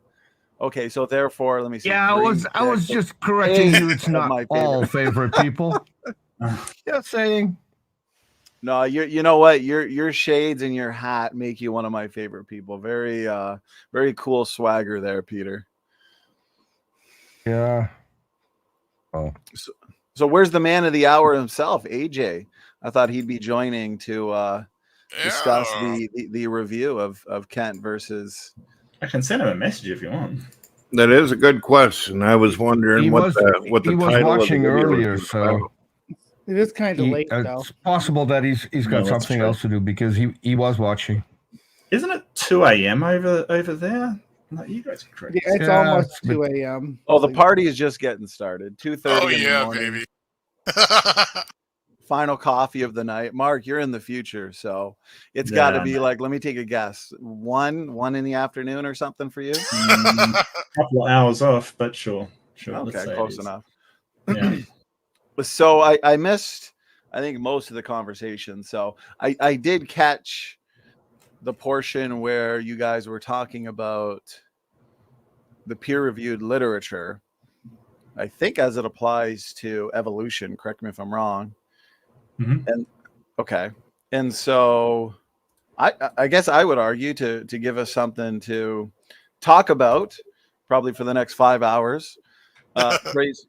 Share my screen real quick. I'll just throw a little something in there and see what everybody thinks. We could certainly talk about chromosome 2 fusion if you'd like, wherever this conversation would go. But the first thing that I had in mind was, as it pertains to the peer-reviewed literature, the data, I would argue, is of utmost importance. The conclusions are good, but oftentimes the conclusions of a lot of these papers comprise a lot of untested hypotheses and a lot of possible inferences. They'll oftentimes concede right in their conclusions or discussion portion of these papers. They'll admit what they're putting forth in terms of an explanation of this data is tentative. And so basically I'll say this, and then we'll get some thoughts from everybody. I think we could essentially refute common ancestry from the secular literature just by looking at the data. So here's one data point that I find to be fascinating, and it has to do with your Y chromosomes of the great apes, so your humans, chimpanzees, bonobos, gorillas, orangutans. And so the Y chromosome, as we know, is uniparentally inherited DNA.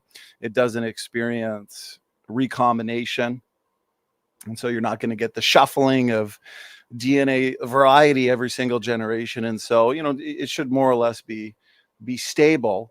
And so every single human Y chromosome on the planet, when we sequence the Y chromosome worldwide, is nearly identical, 99.9% basically the same. But when we sequence, and right here, this is newer data, which I find interesting. Some of this data we didn't previously have, at least before 2017. We've got preliminary data in terms of the sequence of the Y chromosome in all your different great apes. And so you'll notice when we compare the human to the chimpanzee, which is supposedly our closest common ancestor, firstly, it's half the size. Oops. You can see it right here. The chimpanzee Y chromosome is only half the size as the human Y chromosome. Apparently, we split from a common ancestor with the chimpanzee between 6 and 10 million years ago.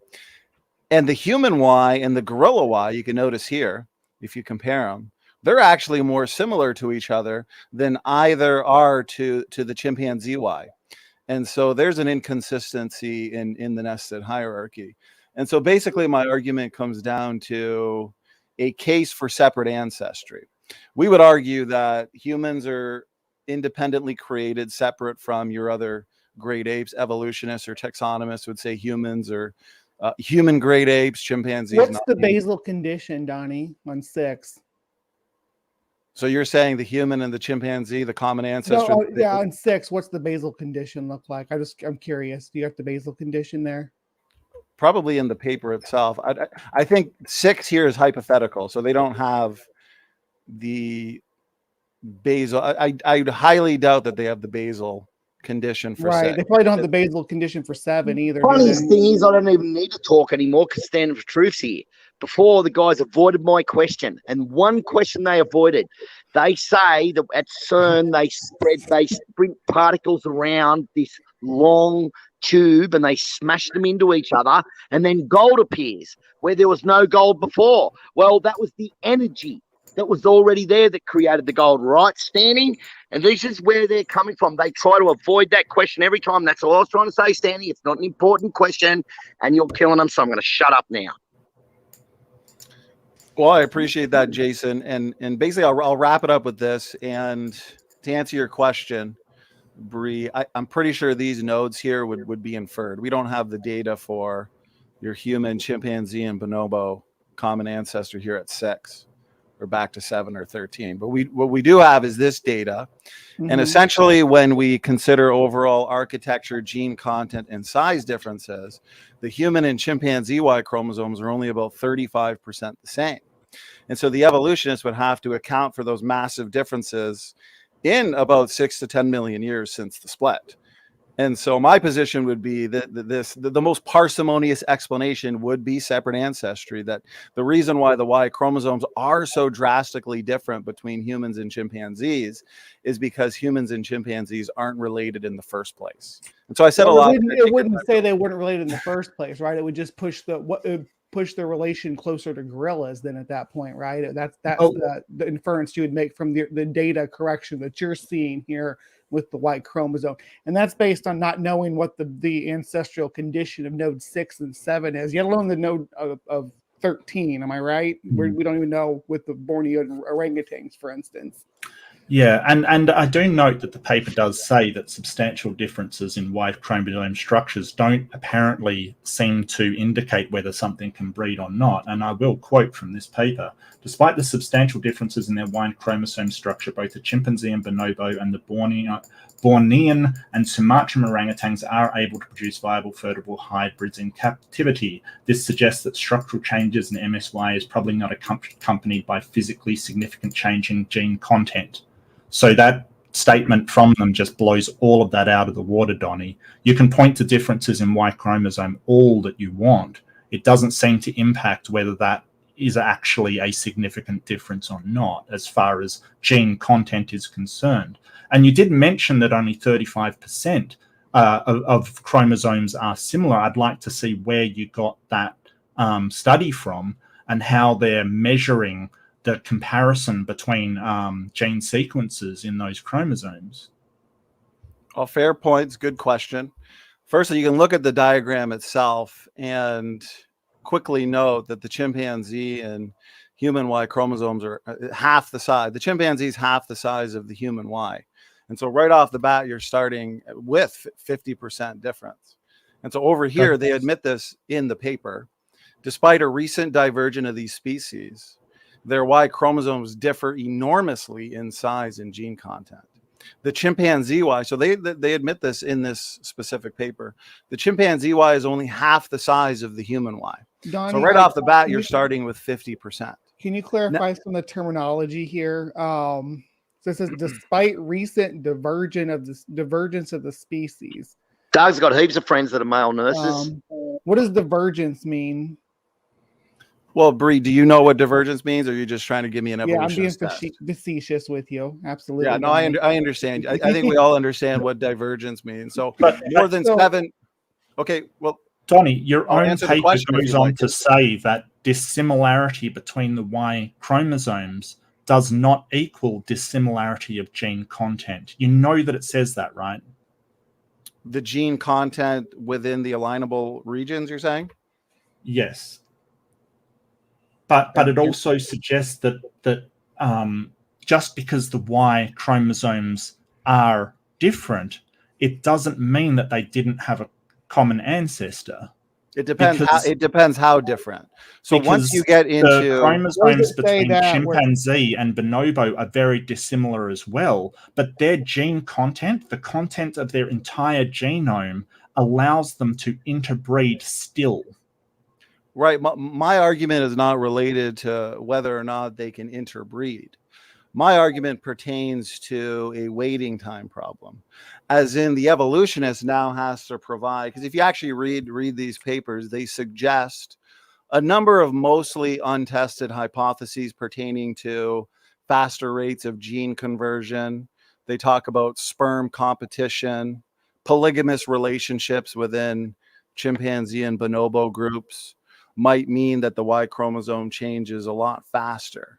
But at this point in time, they will admit or concede that a lot of these are untested or unverified hypotheses in terms of whether or not these factors can account for such massive differences. And that's why they point out, right? I'll just say this and then take your time. Okay. That's why they point out my ass, Danny. And that's why they point out here in the paper itself that the percentage of gene families shared by these two chromosomes, and just to answer every question, so the recent divergence of these species more than 7 million years ago, basically, is talking about how your humans and chimpanzees shared a common ancestor. Let's say, numbers differ. Let's say between 6 and 10 million years is typically a safe number to go with. Well, at that point, you'd have a split or a divergence where you have, the human line going one way, chimpanzee going another way. And so if humans are genetically homogeneous within themselves in terms of the Y chromosome, which we know is the case, humans are about 99.9% similar in the Y. But when we compare humans and chimpanzees, our supposed closest cousin, it's about 35 to 40% the same when you consider the size differences as well. And so the evolutionary community is going to have to argue for independent changes since that divergence, basically. And so you'll notice here the percentage of gene families shared by these two chromosomes, they give the numbers, and they admit here is similar to that shared by human and chicken autosomes, and so biparentally inherited DNA rather than the uniparentally. That split 310 million years ago. So, and they admit here, puzzlingly, so it wasn't necessarily expected or predicted. They admit in terms of shared genes and overall architecture, the human Y is more similar to the gorilla Y than to the chimpanzee Y. And you can see that in the diagram itself, where you've got the gorilla Y here. You can compare the gorilla with the human Y. Here's your chimpanzee Y. So human and gorilla are more similar to each other than the gorilla is to the chimpanzee or the human is to the chimpanzee. Last thing I'll say is my argument comes down to the evolutionists requiring a mathematical model, not just untested hypotheses, but an actual model that explains how these massive differences can come about within the 6 to 10 million years in a chromosome that should be relatively more stable since it doesn't experience recombination. Go ahead. No, that's absolutely incorrect. And your own paper refutes that. It actually says over many millions of years, the X chromosome has retained most of its ancestral content and is highly conserved across a wide range of mammalian species. By contrast, the Y chromosome has lost most of its original content and is characterized by very rapid evolution across species. This is what your paper says. Suppression of recombination and a constitutive haploid state have led to a degeneration of the male-specific region of the chromosome, as well as an intrachromosomal rearrangements, evolution of ampliconic repeat regions, and the accumulation of male gametogenesis genes. Throughout the process, however, a pseudo-autosomal region has been retained, shared with the X. This permits crossover between the sex chromosomes and ensures proper meiotic segregation into the gametes. So what it's basically saying is that the Y chromosome is not stable, and you are completely misrepresenting that for saying that, because I can show you a paragraph just in the introduction which says that the Y chromosome is not stable, when compared with the X chromosome. Now, the pressures that make these more or less stable and why the chimpanzee may have diverged more could be evolutionary pressures. There is nothing that you have said that sort of refutes that. And looking at a picture of something and saying, well, that looks like this, is not a very reliable way to sort of understand the processes that are going on in here. I mean, basically, you're just saying, look at this picture. It's essentially what Kent Hovind does. He says, look at the picture of this, connection between primitive life forms and today. It's an argument from incredulity, Donnie, and I think you know that. Okay, fair points. Let me address each in turn. So I think you just I think you just proved my point, Mark, that the hypotheses put forward in terms of massive loss of certain portions of your Y chromosome, sperm competition, the number of possible factors, contributing factors that are provided in these papers. And you can look at the original, I believe it's in either 2006, right here, it'll tell us, 2010, where it talks about the incredible dissimilarity between the human and chimpanzee Y chromosomes. This is a more recent paper where we actually have numbers for the most part associated with gorillas and bonobos, which is helpful. And so those are possible factors in explaining the massive differences. But again, they have not put forth a sophisticated mathematical model. It's basically just a just so story at this point. You know, maybe this, maybe that. But what the data actually suggests is that within all humans, the Y chromosome variation is extremely homogeneous. We're all about 99.99% the same. And it turns out that the Y chromosome mutates fast. And so the Y chromosome experiences a lot of mutations per generation, about 3 per generation. But yet every single human male Y chromosome is nearly identical. And so if we go back, let's say 200,000 years to an out of Africa event where coalescence essentially allowed one Y chromosome lineage to make it through to today, we'd expect some highly divergent Y chromosome people groups. And as far as I know, we don't find that on the globe. But the most important point is, if we supposedly split from a common ancestor with the chimpanzee, why are we so similar, even in light of a faster mutation rate? And yet humans and chimpanzees are only 35% the same.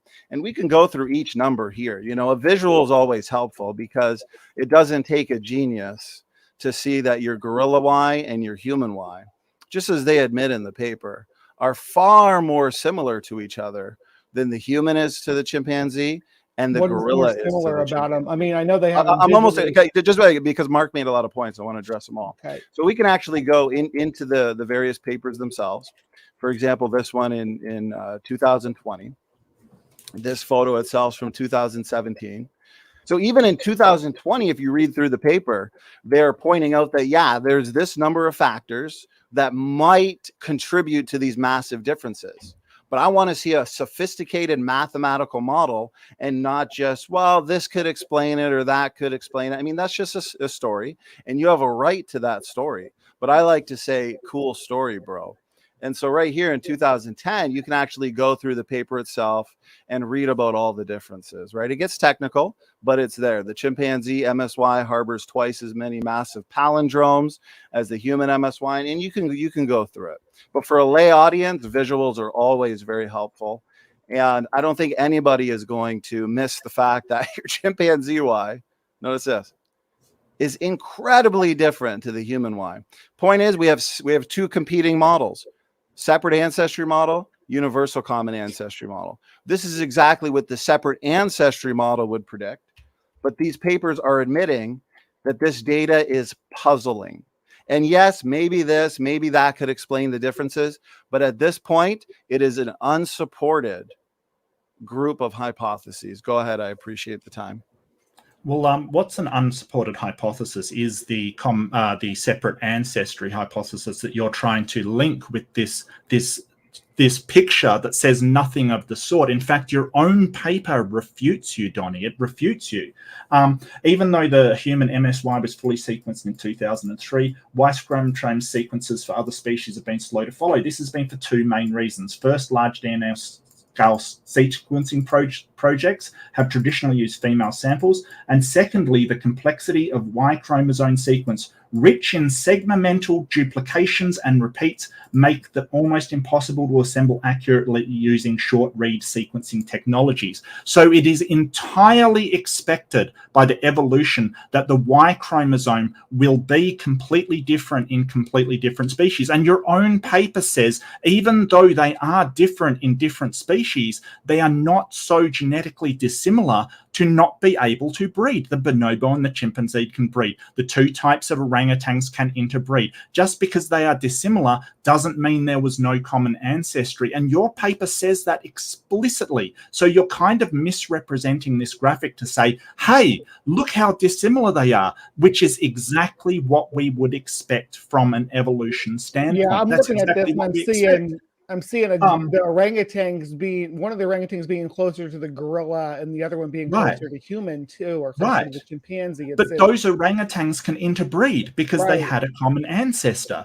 And the whole idea that, well, humans are so different, it's got nothing to do with having a common ancestor because the Y chromosome is so volatile, and your own paper says that. Now, the whole idea that sort of chimps are so different, well, why is the X chromosome so similar? They're almost identical between the human and chimpanzee. So if they had separate ancestor, we would not see an identical X chromosome. They would be completely different as well. But that isn't what we see. We see that they are identical. And I thought this was going to be about chromosome 2 fusion, but never mind. Can I ask something real quick about this graphic? Is there a key to it? Because it's weird to see a graphic like this without a key included. Well, you can click the paper itself and read it all. So I want to respond to a few points. So again, Mark, guys, if it's a 2-on-1, I got. I'm leaving actually, Donnie. I'm leaving. So. I've got the publication. Well, I just want to say, here's the publication. Here's where the picture comes from. Here's the source for this one. Here's the source for this. Everything I'm saying, the sources are up here. Save it, screenshot it, and go check it out on your own. So what you're asking for, I'm sure, is there within the paper itself. But Bree, if you said you were leaving, feel free to have some final words before I respond to Mark. Oh yeah, no, that's all I was going to say is I'll look at I'll look at the key to this and kind of understand, because there's like sections, like when I look at this, there's sections of gray in areas and black in areas. I don't know what that's supposed to represent. Oh yes, yeah, I get it. Yeah. The key to it, like the different areas, like I need to know what I'm looking at to understand what the differences represent. Otherwise, actually, specifically, what I'd recommend, Bree, is go to this paper. This is the one I've read in detail numerous times from 2010. Chimpanzee and human Y chromosomes are remarkably divergent in structure and gene content. You've got the key there. And it goes through all your different, basically colored portions. And it says, here's the difference between the X transposed regions, the ampliconic regions, and it'll give you all that. The size differences, it'll all be there for you. All right. And I think Mark was really looking forward to the chromosome 2 fusion topic. I will be in the side chat. So you guys have a good night, okay? That's okay. You don't have to leave, Bree. You okay to? I got to. Honey, I have to go to bed. I got to work in the morning. Oh, okay. Sorry. Well, come on, Bree. Get a coffee going and pull an all-nighter with us. It's worth it. Is Bree gone? I guess my peer pressure didn't work too well there. All the cool kids are doing it. Okay, so a couple things I'll respond to, and we could always talk about chromosome 2 fusion. It wasn't. All of this is unplanned, so I'm happy to talk. They just go quiet when you're up there, mate. You just destroy them. They don't even have an answer, really. They try, but they just, I feel sorry for them, really, when you're up there, man. I don't want to give you a swelled head or anything, but you're doing pretty well. Well, I've been called a lot of things, but quiet hasn't been one of them. That's a new one for me. Mark and quiet, 2 words that don't go together. Yeah, do not go together. So where are all the saints and faithful brethren in this group tonight? Can they identify themselves? Well, listen, let me just respond before I forget, okay? We're talking about a technical topic. The letter J in then we can move on. Standing for truth, there was a guy on Praise the other night, and he was going on about Enoch, how Enoch is like scriptural, right? And I posted all that stuff about, that doc I've got about Enoch being unscriptural. And he was saying he was going to debate you and he's going to destroy you and he was going to prove Enoch is scriptural and that all this sort of stuff, mate. Like, honestly, you need to find out from Praise. I've got guys there tonight. We've got his name. You need to find this guy because he was so big on debating you and then all of a sudden we can't find him anymore. And he was going to debate you on... Who is this? Okay, well, okay, I appreciate it. I just want to respond to these points. So I would argue, and Mark obviously will disagree with this, and that's completely fine. The number of factors provided in terms of the massive gene loss, the massive reorganization of the Y chromosomes over the last 6 to 10 million years, faster rates of gene conversion, sperm competition, polygamous relationships within bonobo and chimpanzee groups. I've read all these papers and I've heard it over and over again. If I had $1 for each time that I've heard these rescue devices being purported as a solution, I'd be a very rich man. Okay, so I'm just asking for a mathematical, the evolutionists like to say you have a heat problem and we give, 10 to 20 possible solutions. And then you get your evolutionists that say, okay, show me a mathematical model. I want to see it on paper. And Sam, just before you finish, I just want to ask when the word letter J was invented. That's all. When you finish, later. Bye. Okay, thanks, Jason. And so fair point. Right, we can have 10 to 20 possible explanations where some of them seem pretty plausible. But for it to be empirical, we need to have some data. We need to have a model presented, not just a just so story. And so what I've seen so far, and not just with Mark, I've debated PhD evolutionists on this same topic. Basically, to every single possible reason for the massive discrepancy in the Y chromosome, I say, cool story, bro. But what I want to point out in terms of the predictions of the separate ancestry model. So here is a visual in terms of the model I would hold to. And so we'd say you got humans, all your living humans, extant humans, go back to Adam and Eve. You've got your side branches, Erectus, Neanderthalensis, Naledi, so on and so forth. And then you've got your Australopith-like ancestors, orangutan, its own kind, your chimpanzee, your gorilla. Well, it turns out that the Y chromosome data actually perfectly corroborates that, or it's perfectly consistent, I should say. Sorry, could you go back to that for 1 second? That yes. Other graphic of your model? There you go. Where are bonobos? We would have bonobos within the chimpanzee lineage. So we'd have chimpanzees and bonobos essentially going back to a common archetype and then back to ancestors at creation. That's a good observation. Mark, I appreciate it.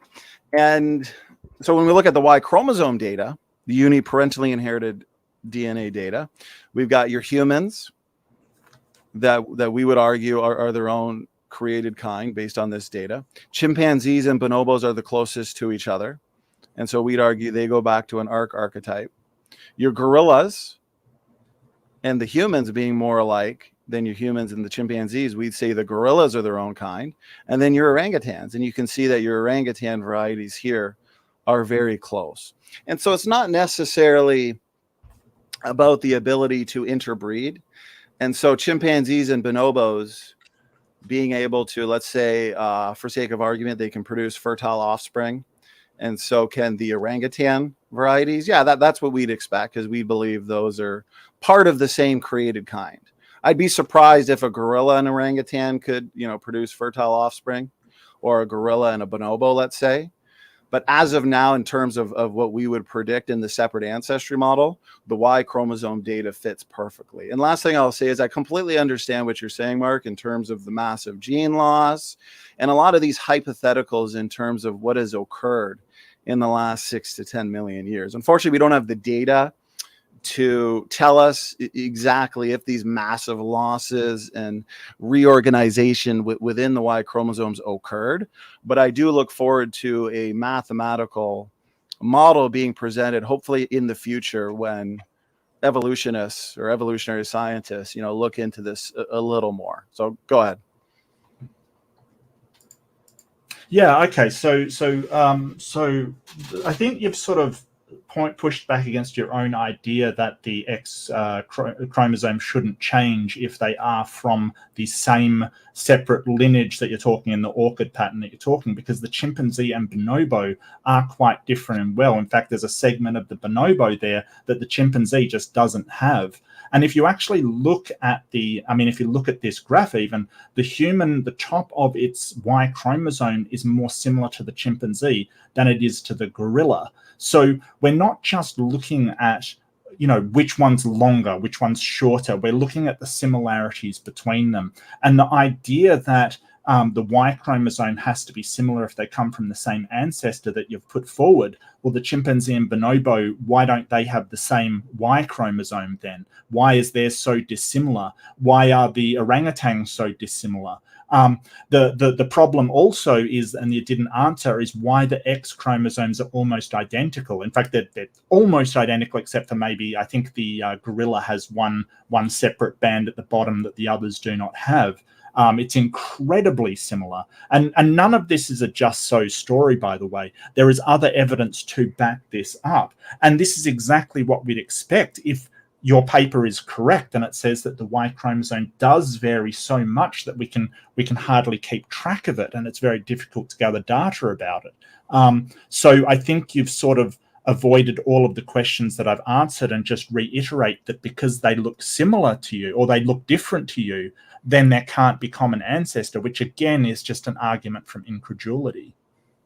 Okay, I'll quickly respond, and then I'll give Mark the final word, and we can move on to a different topic if you'd like. So I'd be quick.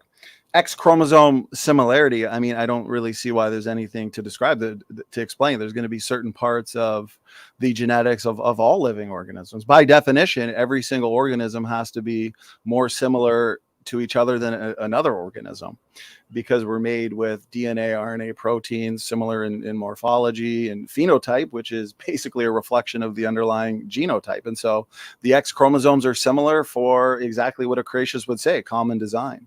But the Y chromosome, the issue is it's not just similar, right? Because there is a roughly 35% similarity. The problem is the waiting time issue here to explain such massive differences within that hypothetical 6 to 10 million years, basically, since the split. But also why, even in light of a fast mutation rate in human Y chromosomes, about 3 per generation, that's fast.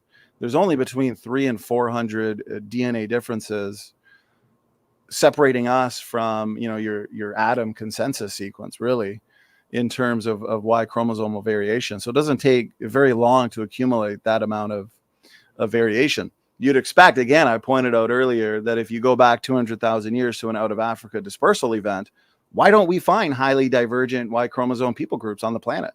I mean, you have people that migrate to different parts of the globe. They're separated, accumulating independent mutations in the Y chromosome. If the Y chromosome is rapidly changing, seems to be the case, why is every single male Y chromosome still so uniform and homogeneous? But fair point to the bonobo. So the bonobo and chimpanzee Y chromosomes are still more similar to each other than when you compare the human, gorilla, and orangutan Y chromosomes. And so a couple of these factors may be worth considering. And that includes truth. Wasn't it just an article just released by Science or some that showed that humans are no more different from chimps to chickens and mice and stuff like that? Wasn't there just a new thing released or something? That's a good question. What they're referring to here is from the paper itself, but we want to be clear. So the Y chromosome is uniparentally inherited DNA. So there's no recombination. It's not autosomal nuclear DNA, but it is nuclear DNA, but it's not autosomal. Okay. So there's no scrambling per generation, although there is some evidence that you get a little bit of gene conversion, swapping of single nucleotides. But in the paper, they say, well, this is what we would have expected. Notice this. The chimpanzee Y is only half the size of the human Y, and they say that the amount of differences that were discovered is what they would have expected between humans and chickens. But they're comparing that to autosomes. So it's not necessarily comparing apples to apples here, but they are pointing out in the paper, like, this is an amount in terms of differences that wasn't necessarily predicted. But here's the last thing I want to say is the creationist as well, when it comes to ancestry, we may have to explain what is pretty minor differences within the bonobo and chimpanzee Y chromosomes when you compare their Y chromosomes to the humans. I mean, it's just so drastic. And so here's the challenge that I have, and I'd love to really get a mathematical model, not just a repeating of what the papers already propose. They admit in the papers and the associated articles that these are hypotheses, but we still need more data. We need more testing. We need a mathematical model to what? Notice here, they are now going to have to apply mathematical models to try to demonstrate how a sequence can change extremely rapidly, including wholesale rearrangement of significant parts and the evolution of entire gene families in a relatively short amount of time, yet stay homogeneous within a species. What that part means is what I've been saying. Human Y chromosome, 99.9% the same, yet the Y chromosome mutates fast. And the human and chimpanzee Y is only about 35% the same if we consider size differences. So I understand everything Mark is saying. He's basically just repeating what the papers say in terms of some possible factors. But what we have not yet been given by any evolutionary scientist is a mathematical model to actually verify or strengthen these possible explanations. Go ahead. I'll give Mark the final word on this specific topic. Yeah, so I noticed that isn't actually a peer-reviewed scientific paper that you're looking at right now. It's from creation.com, so it hasn't actually passed peer review and is not scientists saying that at all, as much as you sort of suggest that and let people think that. That is actually from people that are not working in the field commenting on it. So that entire thing is sort of them saying, hey, we need a mathematical model. They're not even scientists working on it. That is irrelevant. That's just if I brought up a website from, Iron Chariots or something, it wouldn't hold any scientific weight. So Donnie, that's not a proper scientific paper. So, that's just somebody claiming they need a mathematical model and they don't have one, when in fact they do have some hypothesis how that happened, but that's not what evolution is built on. Well, can you send me their mathematical model? I just want to know, can you send me the mathematical model in detail? You can't. So that's like asking for a mathematical model of what the weather's going to be like. Evolution has so many different pressures. Mark, you can't just say, well, maybe this, maybe that, and then move on. Can I speak, please? It's got so many different pressures. I'm just glad you admitted you don't have a mathematical model. It's got so many different variables that you cannot just put in a formula and get what things are going to be like. I'll just quote from your own paper again. So meaningful size comparisons are difficult because of the presence in some species of large blocks of polymorphic heterochromatin. For instance, the length of human MSI is given as roughly 57 megabits in the UCSC genome browser, but about 30 megabits of this is the YQ heterochromin. And in reality, reality among humans varies considerably in length, from 29 to 54% of the metaphase chromosome length in one study of 47 Y chromosomes, and that's Repping et al. 2006. So what it's basically saying that even in humans, it's not a standard length, as much as Donnie wants to pretend it is, because sort of heterochromium, polymorphic heterochromium, which can differ in size, that's polymorphic, it differs in size, you can get different size differences among them. And that's because this Y chromosome is so volatile, and Donnie's own paper says that. Now he wants to come in with a creation.com thing to say, hey, there's no mathematical model, but what you're looking at is things that are so specific to evolutionary pressures. There's so much chaos involved, so many things can happen. I don't know how you're supposed to give a mathematical model for that. All the development of those Y chromosomes depends on so many factors, and he's trying to say that's a disadvantage for the evolutionary side. Well, it isn't, and this is exactly what we expect to see when we see the Y chromosome, because of how much it does fluctuate over time. And he sort of wants to point at the time it takes and the waiting problem. I think there's more to learn about how it got like this, but that doesn't undermine evolution at all. In fact, the remarkable similarity between all of the X chromosomes, when they are in fact the stable ones, shows that this wasn't some entity designed them to be the same. It is that we hold a common ancestor, and that's exactly what the paper says.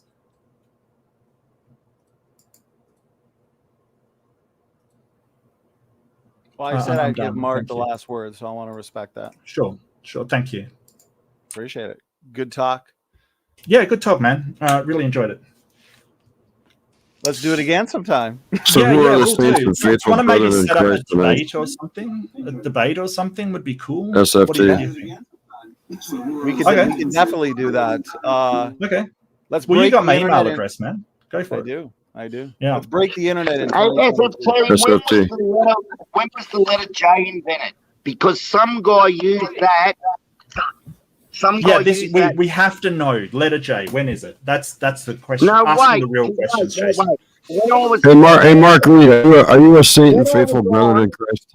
When I was on a few days ago, Are you one of the saints and faithful brethren in Christ? Can I? I don't even know what that means. Can I just ask this question? You don't even know what it means, all right? Just checking. I had some guy on here asking. He was arguing about that Enoch is scriptural. So I posted a lot of links proving it's not. Then he went from being scriptural to being mostly scriptural. Then he started to bring up about when was the word letter J invented? And that was supposed to be some sort of Doug, please. And when was the letter? Anyway, you know what I'm saying, right? So he was saying basically the letter J was invented after or something like that the KJV was produced or something like that he's coming up with. So where was he coming from with that? Do you have any idea, Standing for Truth? I just ran upstairs to get a drink of water. Are you asking about? Are you asking about when the letter J was? Yeah. You want him to repeat it all again, Donnie? I was having my Listen, I was having my post Y chromosome discussion drink. Okay. Mark, Okay. I enjoy it. I got a question I need a glass for of you. water after going toe to toe with my boy Mark Reid here. How does so, Jason? Are you still asking about the invention of the letter J? Yes. How does that negate? Apparently, the invention of the word letter J negates the entire KJV, according to this guy. What?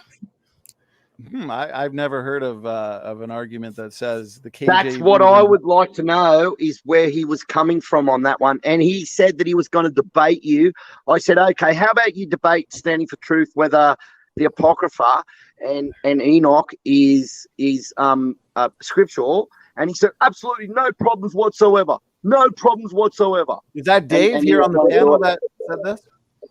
Yeah, it was here. I'm taking roll call to see who's a saint and faithful brethren in Christ. That's all. Dave, were you egging on? No, I'm taking roll call. I'm taking a roll call to see who are the saints and faithful brethren in Christ here tonight. And the other guy, the one guy in the middle, he said, "You don't even know what that is." Put a cross on me as well. Which one are you? Fatter one than you have on Mark. I have a question. Does it make you mad? Which one are you? Get rid of me? I have a question for Donnie. Yeah, this guy? Oh, yeah, that's everything you just discussed with Mark has been thoroughly debunked by at least 3 evolutionary biologists. I would disagree. The people you usually curse out and I don't think I've ever been caught cursing online before. Name call. So yeah, but you just said that I cursed out somebody. My question. Hold on. I'm not finished. I'm made an accusation that I've cursed somebody out. I want to see that. My question for you, and this is because Arn Ra just had a conversation with Mary Schweitzer and probably talked about why people are lying about her findings. What do you mean by what it's coming from? What do you mean by you people? So how come you haven't written a paper and put that up for peer review in order to counter anything in evolution? Not just the things that you talked about with Mark, but just anything. Or is it just more people read books and books these sell predominant? Or is it just the fact that all these predominantly Christian scientists want to get rid of God? Is that the conspiracy? More people read books and books sell better. That's why I like books to aren't books. as reputable as far as sort of credibility. This is why books. Aren't science. Okay, thanks. Books are thanks based for that. on science. At least you I've admit written, that. So the books that I admit that. I mean, you do write books with a guy who gets his science from a website that literally in their logo has that it's a troll website. I get that. So in my books, I cite numerous times. And first, I appreciate your accusations that you can't back up in terms of the cursing. I can. Name calling, yeah. You know what? Sometimes, I guess if you consider Dodgeball Dan and Diaper Dino name calling, then I'll own up to that. Cursing. I think Erica did a great video about all of your comments in the on. Well, we're kind of YouTube getting channels. aside the point a little. I think we're getting sort of off topic a little. Yeah, that's not the point. My question is, stop smearing SMT, bro. You're out of here. Stop smearing. Why aren't you instead of writing books, writing scientific papers? Okay, so I'm going to answer his question now.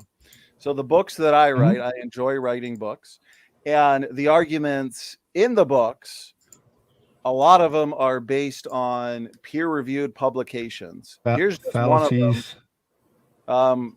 I'm not sure why the beginning of your sentence is starting in the middle of mine. Okay, so one of the many papers that I cite in my books, in my debates, in my presentations, are from young Earth creationist Dr. Rob Carter, trained geneticist with a PhD in marine biology. This is in the secular literature, mitochondrial diversity within modern human populations, okay? They've actually discovered Eve in our genetics. They have her consensus sequence is what it is. Ask a question. It turns out, again, the beginning of your sentence, starting in the middle of mine.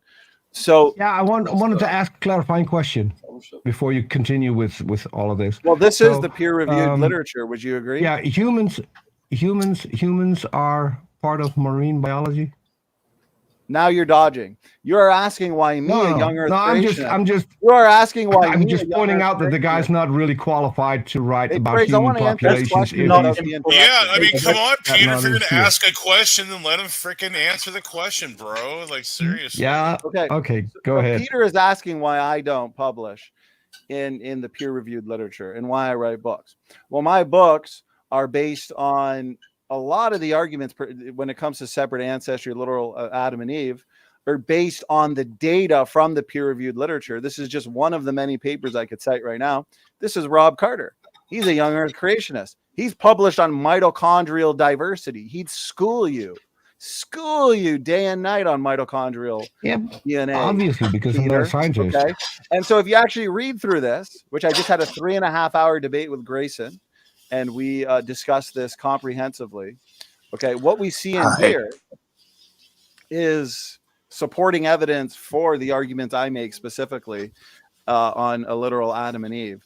And so they've discovered Eve. They have her sequence, and we are only a few DNA differences away from her. With a fast mutation rate, it's trivial. It's a trivial amount of diversity to explain in 4,000 to 6,000 years. But anyways, the answer to your question, this is a young Earth creationist, Dr. Rob Carter. He works with Dr. John Sanford, right? One of your favorites, I'm sure, has written Genetic Entropy. Dr. John Sanford has over 150 peer-reviewed publications, by the way.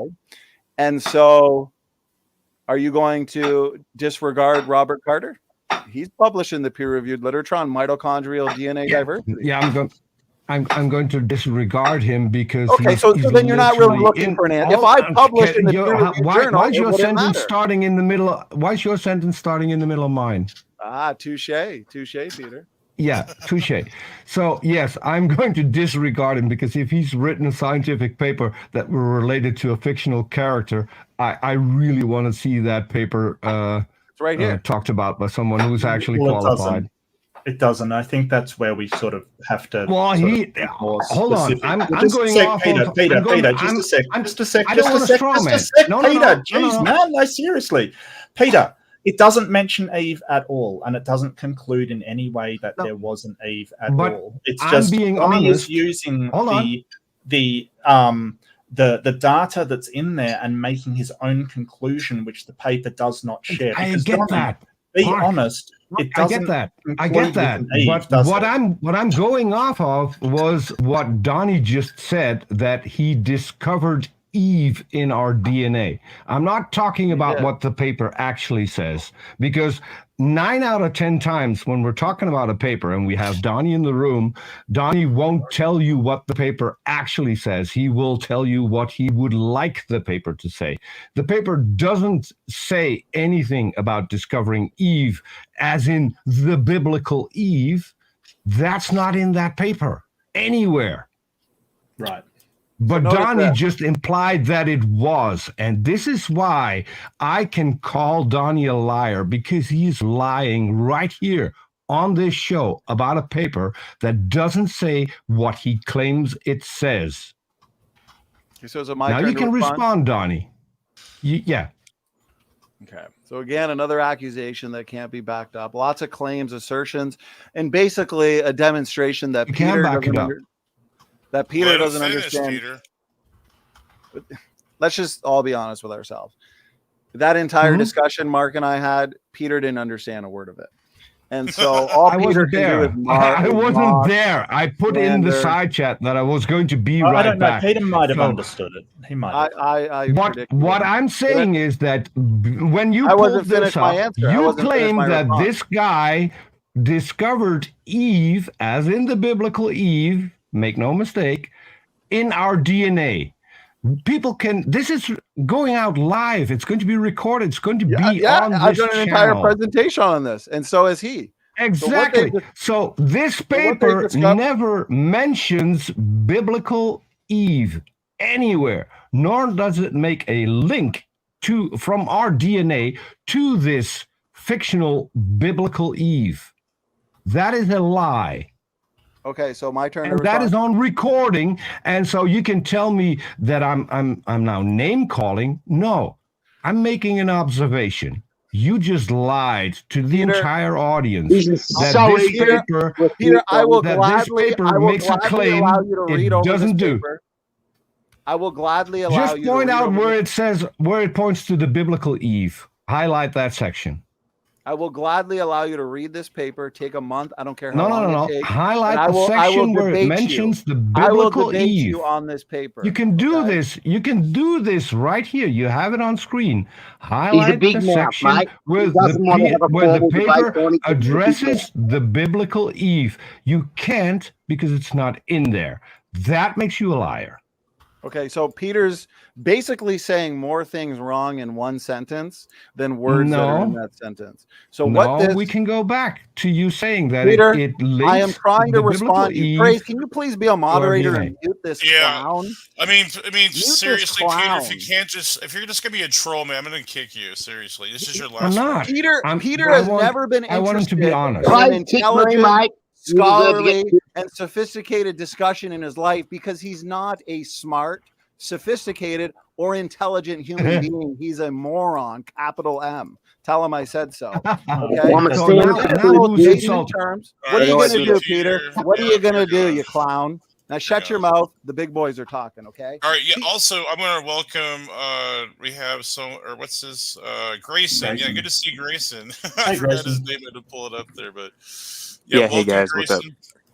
We're just chilling. So finally, I can respond to Peter. So this paper, talks about how they looked at mitochondrial DNA variation worldwide, and by looking at the DNA differences that separate people, they were able to come up with an Eve consensus sequence. You can read the paper for yourself. They talk about the consensus sequence. They talk about how they came up with it, and they talk about specifically the amount of nucleotide differences that separate any two people. The world consensus sequence is unambiguous except for a very few nucleotide positions, and you can go through and read the details yourself. But they talk about how, I'm trying to look at the exact numbers. Okay, so they talk about how we are only about 21 to 25 on average, the mean, DNA differences separated from the Eve consensus sequence. Okay, so notice this. The worldwide human mtDNA consensus is composed of, so the mitochondrial DNA, a very small DNA compartment, it comprised about 16,000 letters. Okay, so what they did, and the most easiest way to explain it, this is where they talk about on average differed from the consensus by about 21. Okay, so I would say between 21 and 25 if we were to go to the most up-to-date data. And for the layperson to understand, basically if I were to hand, let's say 10 documents to 10 different people, those 10 people have the original document. And I told them to copy it out a bunch of times. Well, each time that your people independently copy it out, there's going to be mistakes. And so for us to come to a consensus sequence would be easy.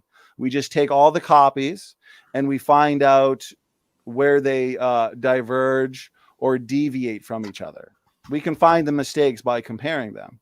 And by doing that, we can come up again with the original manuscript that we gave them to copy. And so that's what they did here. They looked at worldwide mitochondrial DNA variation.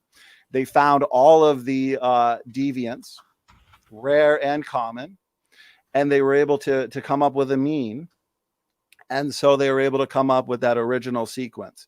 Now, we as creationists, we would interpret that original sequence as being Eve's original sequence.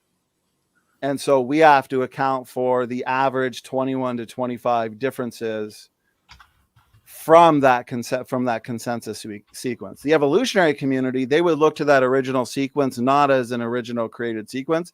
They would look to it as what's called a coalesced sequence. Okay, and so they would look to previous ancestors, but coalescence has taken place basically at some point in Africa. And so that's the coalesced sequence. And so that's where we would differ. But nonetheless, they have an Eve consensus sequence. We would say it's the biblical Eve.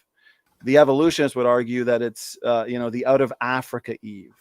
But the data itself, that's what we would look at, and that's what we would debate. As a matter of fact, Grayson and I did so for about 3.5 hours, and I've had several debates on this specific topic. So yes, Peter's wrong. They have an Eve consensus sequence, okay? And it's not that hard to figure out. Go ahead. I don't think it's Eve consensus. I think that by saying Eve, you're sort of misrepresenting what is said in this, because nowhere does it say Eve. And sort of, if you're talking about a mitochondrial Eve, well, maybe, but that's known to be deceiving when you sort of say, well, mitochondrial Eve is the biblical Eve, because it's not. It's the most recent common ancestor, which is sort of 120 to 150,000 years ago or so. And these calculations are based upon that frame of reference for years. So we've got, he never actually says that it's in any way related to the biblical Eve. You are just sort of making that assumption because that's what you want the data to represent. That He's data trying to say just as about easily, inbreeding. Jason, please, that data could just as easily point to a mitochondrial Eve, a most recent common ancestor of all humans. So when you say it, it shows that there is an Eve, suggesting the biblical Eve. Yeah, that's misrepresentation, Donnie. I'm sorry, but I got to agree with Peter on that.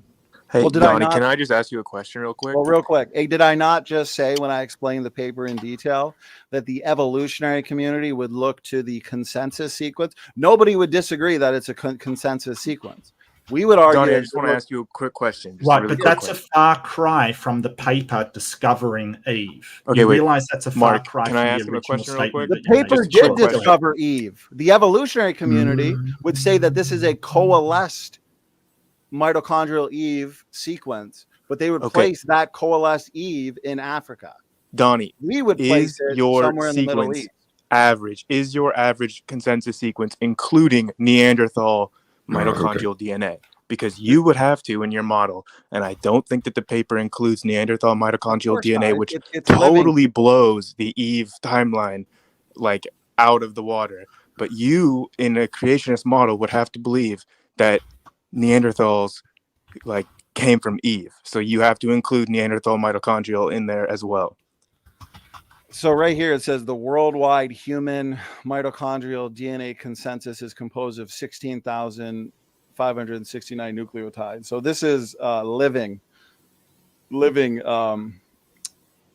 mitochondrial DNA variety, basically.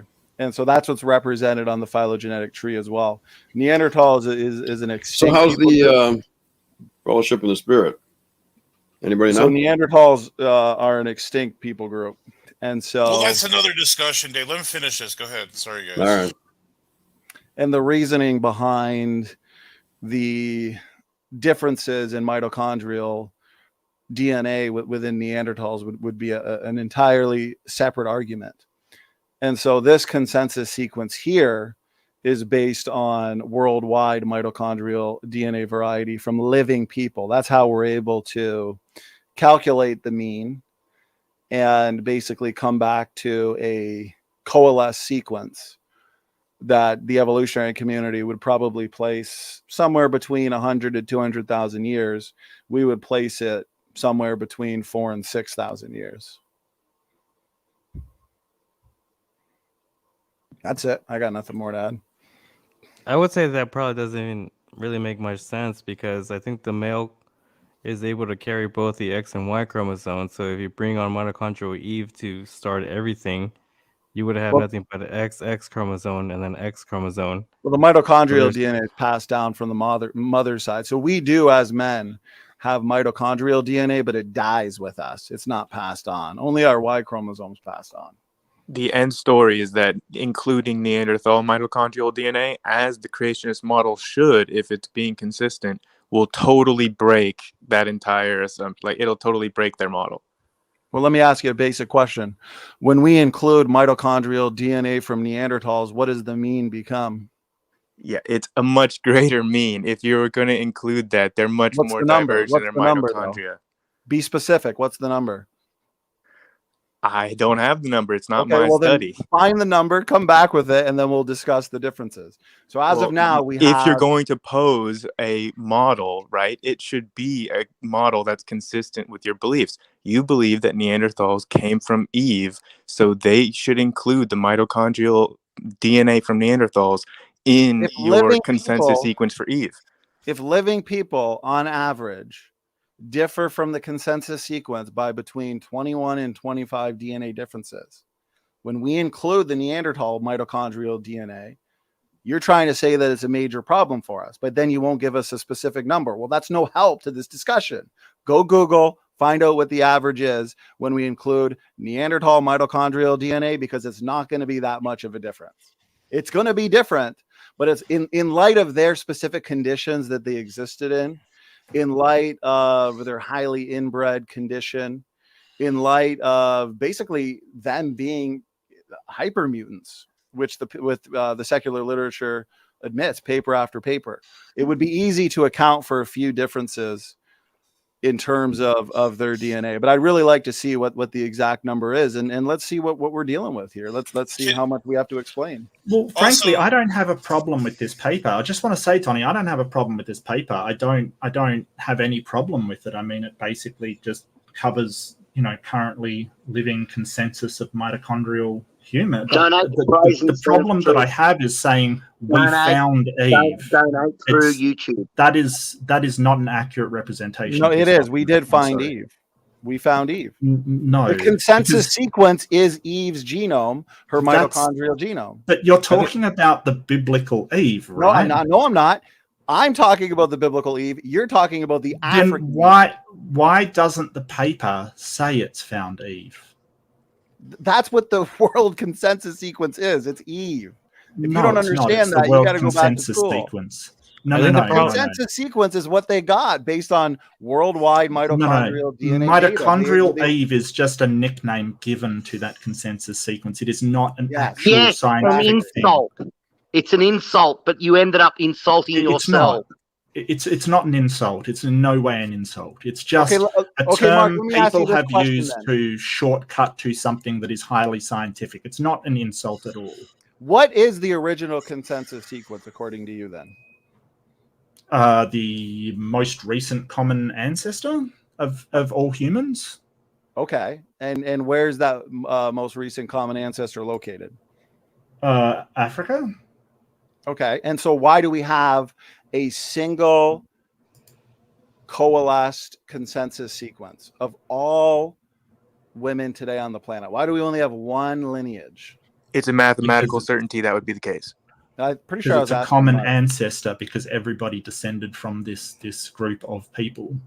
Okay, how many women existed in Africa at the time? I think it was 6, but I'm really struggling with my memory at the moment. I think it was 6. So there was a massive population bottleneck, you're arguing, that took women at that time down to 6? No. So you're no, like just because look, Donnie, just because gene lines end, right, doesn't mean that they didn't live at all, right? Well, but that is one lucky woman. Well, maybe the only one. But, I mean, as opposed to sort of the probabilities of that versus, you know, sort of you are unadulterated. If it's an original sequence, a God created a woman out of the rib of a guy, and then somehow magically, you know, but created you have the them same away. amount of faith. You don't realize. Well, I'm telling you what I understand the scientists to be saying when they're talking about the most recent common ancestor. From your world I'm not saying that they're going, hey, it's Eve, which is what Donnie's suggesting. And what a lucky mother to be the only one who survived. Well, I mean, to be Herman, I just want to say something about that rib too. It doesn't actually say that in the Hebrew. It says curve.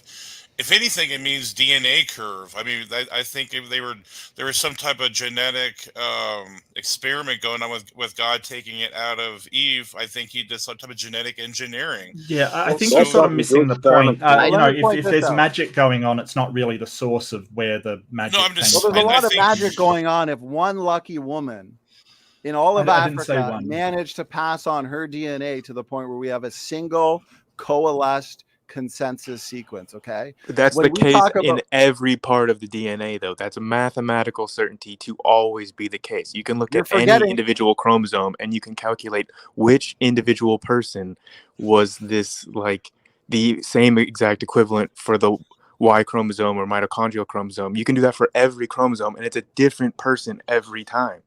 You're forgetting. I just want to add this. You're forgetting the fact that what we're talking about here is worldwide mitochondrial DNA. It'd be worldwide for all of those examples. We could look at the worldwide variation in chromosome 2 or chromosome 6, and we could calculate the exact same individual consensus sequence for every single chromosome, and they're all different individuals. When we look at there's only one mitochondrial genome. Okay, we're not looking at subsections of the DNA, which if it goes back to a common ancestor, well, then because there's other parts of the DNA, that's by definition going to go back further too. But we are going back as far as we can is the point, because this is the entire mitochondrial genome, all of worldwide mitochondrial DNA diversity. Okay. It converges on one single woman. The evolutionists want to say, well, that's a coalesced. How do I explain this? Okay, so I'll explain this really simply, Donnie, because I think you're totally missing the point. The whole point is it has to be an unbroken female line from female to female to female to female, etc. Right? There cannot be a male in there anywhere. So what we're looking at is the mitochondrial thing of the last ancestor of all women. Like, we're not saying that there weren't other women around at the time or there weren't other people around at the time. It's just that is the last time. Then what are you talking about? Because you're saying hey, out of all the women, out of all the women that existed on that planet, you are saying that there's a lucky mother who managed to be the only one out of all those women on the planet at that time to pass on her DNA to everybody. I want to ask a question too. If biblically the woman came from the man, why is it called mitochondrial Eve rather than mitochondrial Adam? Because the mitochondrial DNA is passed down on the mother's side, and so we're tracing it right back to a woman, and that would be Eve rather than Adam. Donnie, can I ask you a quick question? Could you not use any animal like a rabbit, and you could do the same thing for rabbits' mitochondrial DNA? But you believe that animals were created in groups. You don't believe that there's a single individual like pairing Like you could do this for every single animal, right? And you could do this including for like animals like that you don't believe existed on Noah's Ark too. Well, let's see a consensus sequence for an animal. Pick an animal, rabbits. Let's see the paper, cite it. Where's the consensus sequence? I don't know if they can do that. Well, you agree that they have mitochondria, so you by definition you could do this analysis on any population with mitochondria. I would say hypothetically, if you had enough mitochondrial DNA from pick your species, let's say rabbits, and let's see if it all goes back to a single ancestor. Let's see if there's one lineage. Do you have that data? Have they done that? It'd be a mathematical certainty that it would in every single case. That's how population genetics works. Then prove it. Well, firstly, you didn't know the average in terms of every argument you're making. Prove it. Let's see if they've done that with rabbits or if they've done that with chimpanzees. Why do you think it's not a mathematical certainty? You know what? This argument's been made a couple times. It's not a mathematical certainty because coalescence depends on what's called random mating. But random mating is not true historically. Historically, people have existed in tribes and they've interbred and intermarried within those tribes. And so basically, we should have many mitochondrial DNA lineages and not just one. So one mitochondrial DNA lineage is a certainty of biblical creation's true, but not if evolution's true. And they've also produced men that have then gone on to have children, right? To have female children, right? Men do have female children. What? Yes. So they wouldn't have mitochondrial DNA leading. They would have DNA, the mitochondrial DNA that would not lead back to the last common ancestor, right? I think Mark's point is that if you start off with dies, yes, but if you start off with a female, so it has to be an all-female line. So women that only produced boys wouldn't be part of that line, right? But women can't produce boys, I think would be a point. No. My point is we shouldn't find one mitochondrial DNA lineage. We should find many mitochondrial DNA lineages because random mating's never been true. There should be multiple mitochondrial lineages. As a matter of fact, we should share some with chimpanzees. I do not understand why you think that a last common ancestor would result in one woman. It is absolutely insane to me. When you understand that mitochondrial DNA has to be passed down from woman to woman to woman to woman, if we go back as far as possible, we just, you're not understanding why there's more than one woman, but her mitochondrial DNA wasn't carried down because there is no direct chain of woman to woman. It's insane. I don't understand how you can think this. What you're saying is only the case if there's random mating, but that's not true. We've had people groups existing on the planet in separate tribes, interbreeding and intermarrying and intermingling within the tribes. And so we should find multiple mitochondrial DNA lineages and not just one mitochondrial DNA lineage. But the Bible says we have all come from one woman. And so it makes sense from our position, but it doesn't make sense from your position. And if it does, I challenge you to show me a prediction where they've actually predicted that we would discover one mitochondrial DNA lineage of all women on the planet. Or was it retrofitted? Was it There's no such thing. It would be They can't show that ever. Right. Then why does mitochondrial have haplogroups that fall into different haplogroups like L0 and... Yeah, that's what I have on the screen. These are haplogroups that are formed through the accumulation of DNA differences, mutations. That's why we have L haplogroups, HVR haplogroups, and those are basically... You understand that haplogroups form nested hierarchies. So every single time, right, you're always going to be able to trace it back to an individual, like, root of the lineage, like every time, like that's a mathematical certainty. That's the basics of population genetics. Yeah, but you can look at each haplogroup and you can see how many DNA differences, how many deviants there are from your Eve consensus sequence. So either way, you are going to go back to that Eve consensus sequence just like they did in this paper right That's just how it works every time. It doesn't matter if you're looking at mitochondrial DNA or any region of the DNA. I think you're pressing mitochondrial Eve on people when that's what you're supposed to be supporting.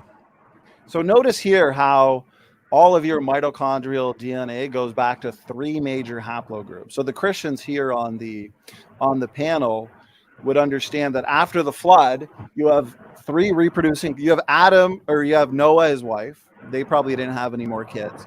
We have Shem, Ham, and Japheth. I hear some background noise from somebody. I think someone might have to mute. That's me. I'll mute myself. Yeah, keep yourself muted, please. And so you've got Shem, Ham, and Japheth and their wives. Well, since mitochondrial DNA is passed down from the mother's side, well, Shem, Ham, and Japheth, they're going to pass down their Y chromosome DNA. Okay, but they're not going to pass down their mitochondrial DNA. And it just so happens to turn out that mitochondrial DNA worldwide goes back to 3 major haplogroups, L, M, and N. And so to us, that fits like a glove because Shem, Ham, and Japheth had 3 wives that basically we have all descended from. And it just so turns out that we have 3 major haplogroups that we could hypothetically say are Shem, Ham, and Japheth's wives. I find that to be fascinating. Yeah, that's not even a thing. I mean, well, that's your assertion. That's just a narrative. They all if they had sort of 8 people that you claim, we know that the Akkadian Empire had millions of people living in it, like 300 years after your supposed flood. Exactly how did that happen? Okay, so you're going to an indirect line of evidence when we're looking here at the genetic data. Genetics is the best way to answer this question of ancestry. And we have mitochondrial DNA diversity worldwide going back to 3 major haplogroups.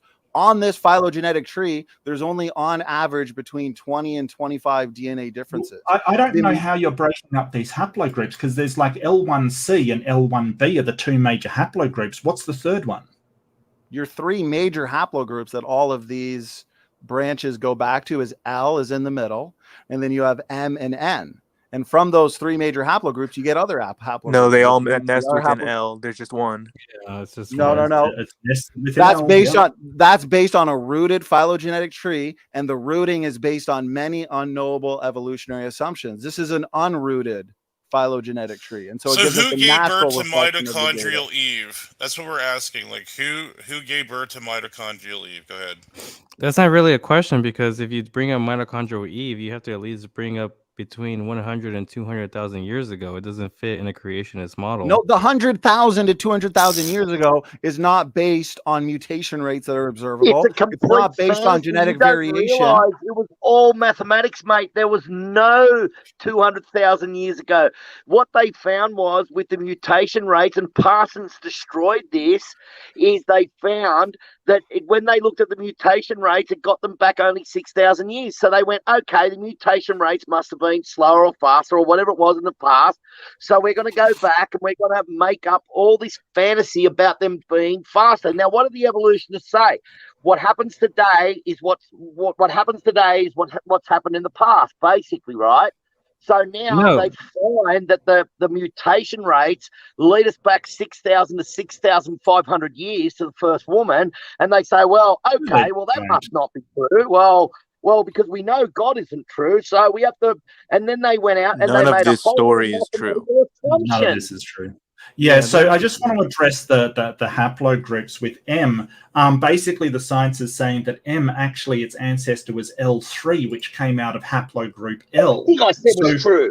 The sister group to M is actually N, but what we're looking at is one main haplogroup, which is L, and 2 sister or sibling haplogroups, which are M and N.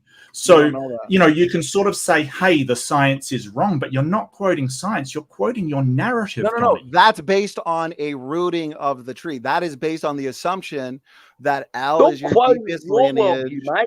Every haplogroup nests within L. That is all based on evolutionary assumptions. What's the assumption? Where the root is. So it would just be L. Pick the root somewhere in Africa. It would just be L. We are looking at an unrooted phylogenetic tree, and you are making arguments. It's rooted in your mind, a rooted tree. This is not a rooted tree. I didn't pick a root. You didn't pick a root. This is just the raw data. I know you guys don't like raw data because you love your evolutionary based assumptions because you want to assume that we all came out of Africa. Is this from Answers in Genesis? Assumes at least 200,000. Is this from Answers in Genesis? Is this from Answers in Genesis? This is a paper written in Answers in Genesis. The data's raw, though. The data's raw. Okay, well then, you know what? But then let's go to the 1,000 Genomes Project one. Okay, so here we go. Notice how it looks basically the same. Is the 1,000 Genomes Project good enough for you, Mark? Okay, you're dodging, you're ducking, dipping, diving, and dodging all over the place. Yeah, but a rooted tree doesn't show you much. No. Listen. Like, an unrooted tree does not show you very much. You have to root it. Went against his own and argument. you haven't explained what the assumptions are. You're saying you can't make these assumptions to root it, but you haven't explained what they are. The assumption is that apparently they're We rooted. debated the assumption for 2 hours. You guys argue that Africa has the most diversity, and since everything nests within Africa, basically your L group there, then Africans must be older than non-Africans, and therefore you pick your root somewhere in your deepest lineage, somewhere on the L. But you believe in the you guys root it there, and so by definition, a side effect of that root is what? You honestly think that's the assumption within it? Why is there 5 people talking at the same time? You honestly think that that's the assumption that's being made in order to root that tree? Like the rooting of that tree has nothing to do with that assumption. The rooting of any tree, evolutionary speaking, is based on the fact that your deepest branches are in Africa. That's a fact. Prove me wrong. There you go. Are you saying that I'm wrong, Grayson, on that? Yeah, I'm saying that that's not how you would root that tree. Like that's how not would you root it? But you said that it's rooted somewhere, and now you're saying that it's not. No, this isn't rooted. It starts in Africa. No, the tree that he's showing on the screen is unrooted. Yeah, this is an unrooted tree. But if you looked at a rooted tree, all of your haplogroup, it would look like a stair. It would look like a staircase. Step so pattern. without a root to your tree, your comparisons don't really mean much because you can't measure any of the genetic distances because you don't have a root, like you don't have a 0 point to start at. Right, but here's the thing: you guys are the ones that pick a root based on many unprovable assumptions, and so it is a side effect. It is a side effect of the rooting when you pick somewhere on your L branch. The genetic sequence side effect that determines everything nests within it. Okay, but realistically, okay, let's say I'll use one example out of 20 that I could give. Okay, let's say we had a selective sweep across Eurasia that resulted in all of your older lineages basically being wiped out, with only your older lineages in Africa remaining or surviving. And so now, because of that, we pick a root on your deepest branches, okay? And now, standing through. Well, stop. And as a side effect, do you want me to get you that thing from Parsons? I've got it on my thing where Parsons destroys these people. You know, they say that do you want me to find that video? I can find it and post it in the side chat for you if you want. Well, we did, yeah. What Jason's talking about is we emailed Parsons because I've got his paper here. I actually pulled it up earlier, but we got back onto this. I have it down here. So Parsons discovered the faster mutation rate, where basically your mitochondrial Eve only goes back 6,000 years. So a lot of people have criticized him on that. And so where's the paper? It's right over here. And so we actually emailed him. And he's not a creationist, he's an evolutionist. And he basically, here's the paper, or at least a commentary of it. And so it talks about this article noted the new findings of faster mutation rates pointed mitochondrial Eve lived just 6,000 years ago. And it's resulted basically in some amazing DNA research in the FBI. So a lot of evolutionists on YouTube and angry bloggers, they've criticized his methods. Parsons, TJ Parsons, I believe it is. So we emailed him 2 years back, sent him the criticisms from like Erica and Dan and CRISPR and all these guys. He sent us a real funny response. He said, if they have a big problem with my methods and data, then guess what? Publish in the peer review something better in the peer reviewed literature. And guess what? That's never been done. Because these are just angry evolutionary bloggers and YouTubers. They don't like the data. They don't like the data. A little. I mean, yeah, you're just sort of complaining at the moment. Can we get back to the subject? So here's the subject. We have DNA variety worldwide in terms of the mitochondrial DNA. It goes back to 3 major haplogroups. We can't root it. Creationists can't root it. evolutionists can't root it. Now, we could say as creationists, you know what? Maybe there's 3 main roots. And so every single haplogroup or people group came from these 3. Because if L, M, and N really do represent contemporaries, Noah's 3 daughters-in-law, then basically every single human today came from those 3 nodes. And so we could make predictions. Jensen has, that's his book Trace. That's a whole nother story. So we could say that.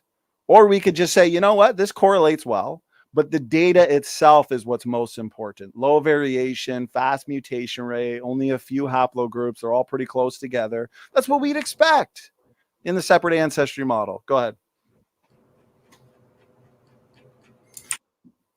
But we wouldn't, because those 3 women who apparently were on the ark, which is a ludicrous story. Well, that's we your wouldn't assertion. expect to see. Just we found wouldn't expect to see. N in the chat. Really?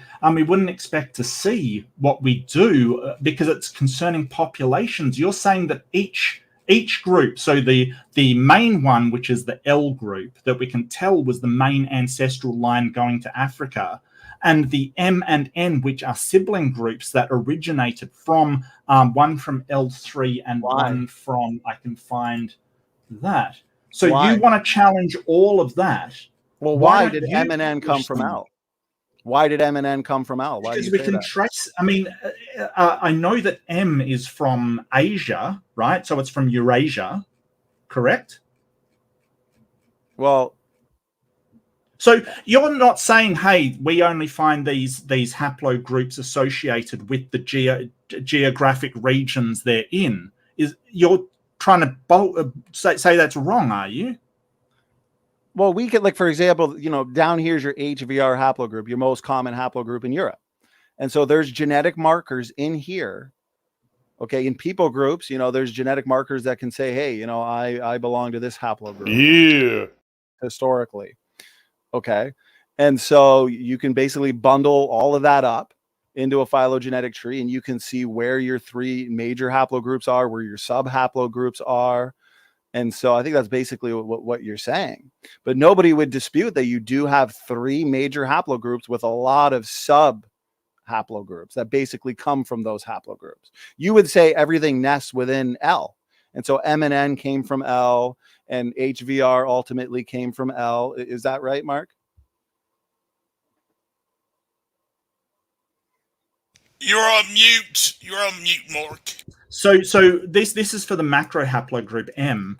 So when we're talking about M and not sort of L0, L2, L3, we're talking about the macro haplogroups as opposed to, say, L3, which was a haplogroup. But everyone, like, it's fine. Right. So this is a paper saying that they colonized India from Southeastern Asia. Like, we can look at the populations that live in these areas, and we can tell the spread of these populations from the mitochondrial DNA. And you're basically saying, hey, for some reason, that ends at the macro haplogroup. You know, M came from exactly the same place as N. That is not what scientific peer review research says. It's just not, Donnie. I'm sorry. No, but my question, you're missing my question. Why does M, N, and basically all of your sub haplogroups, micro haplogroups, as you can say, why do they all ultimately come from your macro haplogroup L? Well, it doesn't. It comes from L3. It's a haplogroup. This is what M came from. And N, I would have to look it up. It comes from a different haplogroup within the L series. And we can trace that back as well. So we can tell. I'm trying to ask you. Yeah. But the reason why you're saying M and N consequently come from L3 is because you've rooted the tree on the L series, is my point. Why would we say it comes from L3 and not L1 then, for instance? Well, we wouldn't root it on anywhere on the L. But if that's what the mitochondrial DNA suggests, why wouldn't you? No, but what about the mitochondrial DNA suggests that? Well, I'm not a biologist and I don't do genetic research, but that's basically what... I'm not a biologist. What the hell are you arguing for the last 2 hours, you fucking idiots? Wow, what a nice person. What a lovely person. Listen, We don't need comments from the peanut gallery. So they're not arguing; they're debating, mate. There's a difference. Me and Mark don't argue. So look. Yeah, there's going to be a limit to my knowledge. At some point, I've got to say, hey, these papers say this, and I'm not sure of the reason why. I mean, I can look into it. I'm happy to. But when sort of they say, hey, we can trace the mitochondrial DNA back to the main group L and the subgroups M, which came from L3. And look, I'll find out where the N group came from. Give me a sec. Well, the reason why they're saying that these various groups came from, let's just call it the L series. When you get different mutations, enough of them, and you have these basically genetic markers that can create a new haplogroup, okay? Even within your macro haplogroups, let's say. But anyways, their starting position is that L series because it has the deepest branches. It has the most genetic diversity. And so they have everybody coming from Africa. And so your L series there, L3, specifically, that's your deepest branches. And since the branches reflect DNA differences, that means that lineage has the most genetic diversity. And nobody would disagree with the fact that Africans have the most genetic diversity. But I just gave you 1 out of 10 reasons why that could be the case. We understand that selective sweeps happen. We understand that, populations move in. War and conquest takes place. And so if there is a selective sweep across Eurasia where all of your older Eurasian lineages were basically wiped out, and then your older lineages in Africa are all that remain, well, that's not testimony to age. That's a testimony to other factors besides age. And so when you root the tree on your L node, let's say, and now everything nests within the L, that's all based on a false starting point. Okay, Donnie, you're making it sound like the choice of where to root this tree is like some arbitrary decision that the scientists are doing, and it's not like a quantitative program where they're plugging in the sequences, and it's a quantitative process that is purely an accounting for the sequence. I mean, they're not telling it which node to root on. There are lots Grayson, of phylogenetic I want you to take as much time as you need. need, Grayson. I appreciate what you're saying. Take as much time as you need. Okay, let's just have the tree on the screen. Where would you root it? And then tell us why. And you can give us 5 reasons, 6 reasons, make it quantitative, as you've said. Okay, yeah, you need to actually get the actual DNA sequences for all of the endpoints on all of those nodes and plug it in to a phylogenetic root program, which exists. You can go to GitHub, you can find them, and they use different quantitative models to try to place the root. Genetic trees in the literature, only 18 are most popular. Yeah. Which one are you talking about? So if we trace them all back through the mitochondria, they end up with your most recent matrilineal ancestor, which is a direct female line to the mitochondrial Eve, if you will, if that's what you're using to describe it. Sure. That's what you get. And we know that's in Africa because that's where the mitochondrial DNA is the most similar to. I mean, we still have people in the L haplogroup today. But I mean, I don't understand. Yeah, but they're looking at genetic diversity in Africa. Right. Well, there's genetic diversity everywhere. That's what happens over 100. But Africa has the most diversity. I don't think so. No, Africa has the most. Actually, diversity within Africa is greater than all of non-Africans, basically. And Grayson, I think you could attest to that. Yeah, that's true. Right. So your Africans have the most diverse tribes within Africa have more diversity between each other than they would to non-Africans. So nobody's disputing that there's a lot of diversity. But what's that got to do with the matrilineal ancestor being traced back to the L haplogroup? What has that got to do with it? Because it is genetic markers and DNA diversity, as well as your pieces of DNA. So, for example, Africans have more pieces of DNA and therefore more recombination. All of these things are why they put Eve in Africa. So that's not why the other haplogroups nest within L. Okay, that's a totally separate reason. The reason the haplogroups nest within L and just L is because of quantitative methods based on the DNA sequences, right? And they can do this analysis on like any individual population and find their like common ancestral data. Yeah, but selective sweeps are going to give you the same side effect. And it has nothing to do with age. It has nothing to do with coming out of Africa. It could easily mean we came out of the Middle East. And so there's a lot of assumptions behind where the evolutionists pick a route and also say mitochondrial Eve. No, Mark already explained it. Like on Earth today, where where that has the most common like same group as the L group, where all of these nest within are in Africa, not the Middle East. It's based on genetic data, though. Yeah, exactly. It's based on genetic data. It's based on genetic data. It's quantitative. But the genetic data doesn't tell us that your mitochondrial Eve originated in Africa, or that we all came out of Africa rather than the Middle East, or Africans are older. That is the assumptions you guys are making. Hold on, we understand that mutations are variable. We understand that recombination rates are variable among people groups worldwide. We understand that selective sweeps have occurred historically, which can get rid of older lineages in different people groups and keep other keep other lineages. Now, all we would have to say from the out of Babel model is that basically more people out of the Babel dispersal made their way into Africa. We have waves and waves of people going into Africa, which makes sense geographically coming out of the Middle East. They're pretty close to each other. And so we have many of Noah's descendants moving into Africa. And as a result, they're bringing lots of diversity into Africa to start with. And so you have Africa with more diversity. And as you move away from Africa, you get less and less diversity. And so you have this nesting pattern that is not necessarily reflective out of some hypothetical out of Africa dispersal event. It's a reflection of other factors that you guys aren't considering. Go ahead. I'm just going to sort of, I got to go. So I do apologize. I've sort of been here for ages, but I thank you so much for having this talk. I just want to show something before we go, because I've been looking around for a picture to show Donnie what I mean when I'm talking about stuff. So I do apologize. It took me a little bit.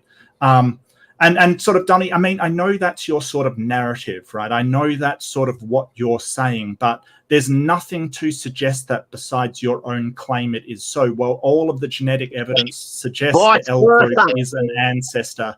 No, all of genetic evidence suggests that the M and N groups are nested within the L group, the L macro haplogroup. So, I mean, if you want to challenge that, then like Peter was saying, produce a peer-reviewed paper. But I want to focus on this because this answers the question of why you're saying. Like, I'm familiar with that image. I'm familiar with that image. If there was only one woman, if you knew clearly because that image, because that image is a reflection of what I've been saying this whole time. What is on that image is based on an assumption that historically we have random mating, and therefore you can get, as you can see here, you get one woman. Oh yeah, it is. No, it's not. Yes, because if you don't have random mating, then you don't only have that one woman in the middle there, the black line, that's basically leaving her lineage. Daughters into all extant people today. Notice how you got the black daughters, in the middle, right? And you have only her having daughters and basically passing on her mitochondrial DNA for us to have one in lineage. That is based on random mating. Historically, we've had people in tribes, and so we should actually not have that. We should have dozens of that, not just one. We should have dozens. I still don't understand. Yeah, no, that's not how it works. Because when you get back to the L haplogroup and the base haplogroups for all of those individuals, they're becoming smaller and smaller populations of people. That's why. It doesn't matter, because in Africa you have a lot of. Yes, it does. Because it doesn't matter how. Stop. Listen, we don't need the peanut gallery here. Okay, me and Mark are having a big boy conversation. Talking biology, man. That's who you are, man. Okay, so anyways, me and Mark are going to finish this off because Mark has to get out of here. Okay. Yeah, I do have to go. I do apologize. So sort of tracing it to one genetic group. Mark. You don't have to apologize. Yeah, that's okay. I just, I don't want to dash and sort of leave it at this, but yeah. So no, it's not okay. You wasted our time. you better apologize because you're not a biologist to talk about. No, this has been fun. This has been fun. Not a waste of time. Well, I mean, neither are you, presumably. And let me point this out. This is the topic of tonight. Praise put on a show about evolution, and you know what? We got a good group here talking about evolution. Mark, I'll give you the last word again because I appreciate your time and you're also a good sport. So I just want to say this. Wait, Mark, let me just say this one thing, and then you have the last word, which will be a disagreement with me, and that's okay. I respect it.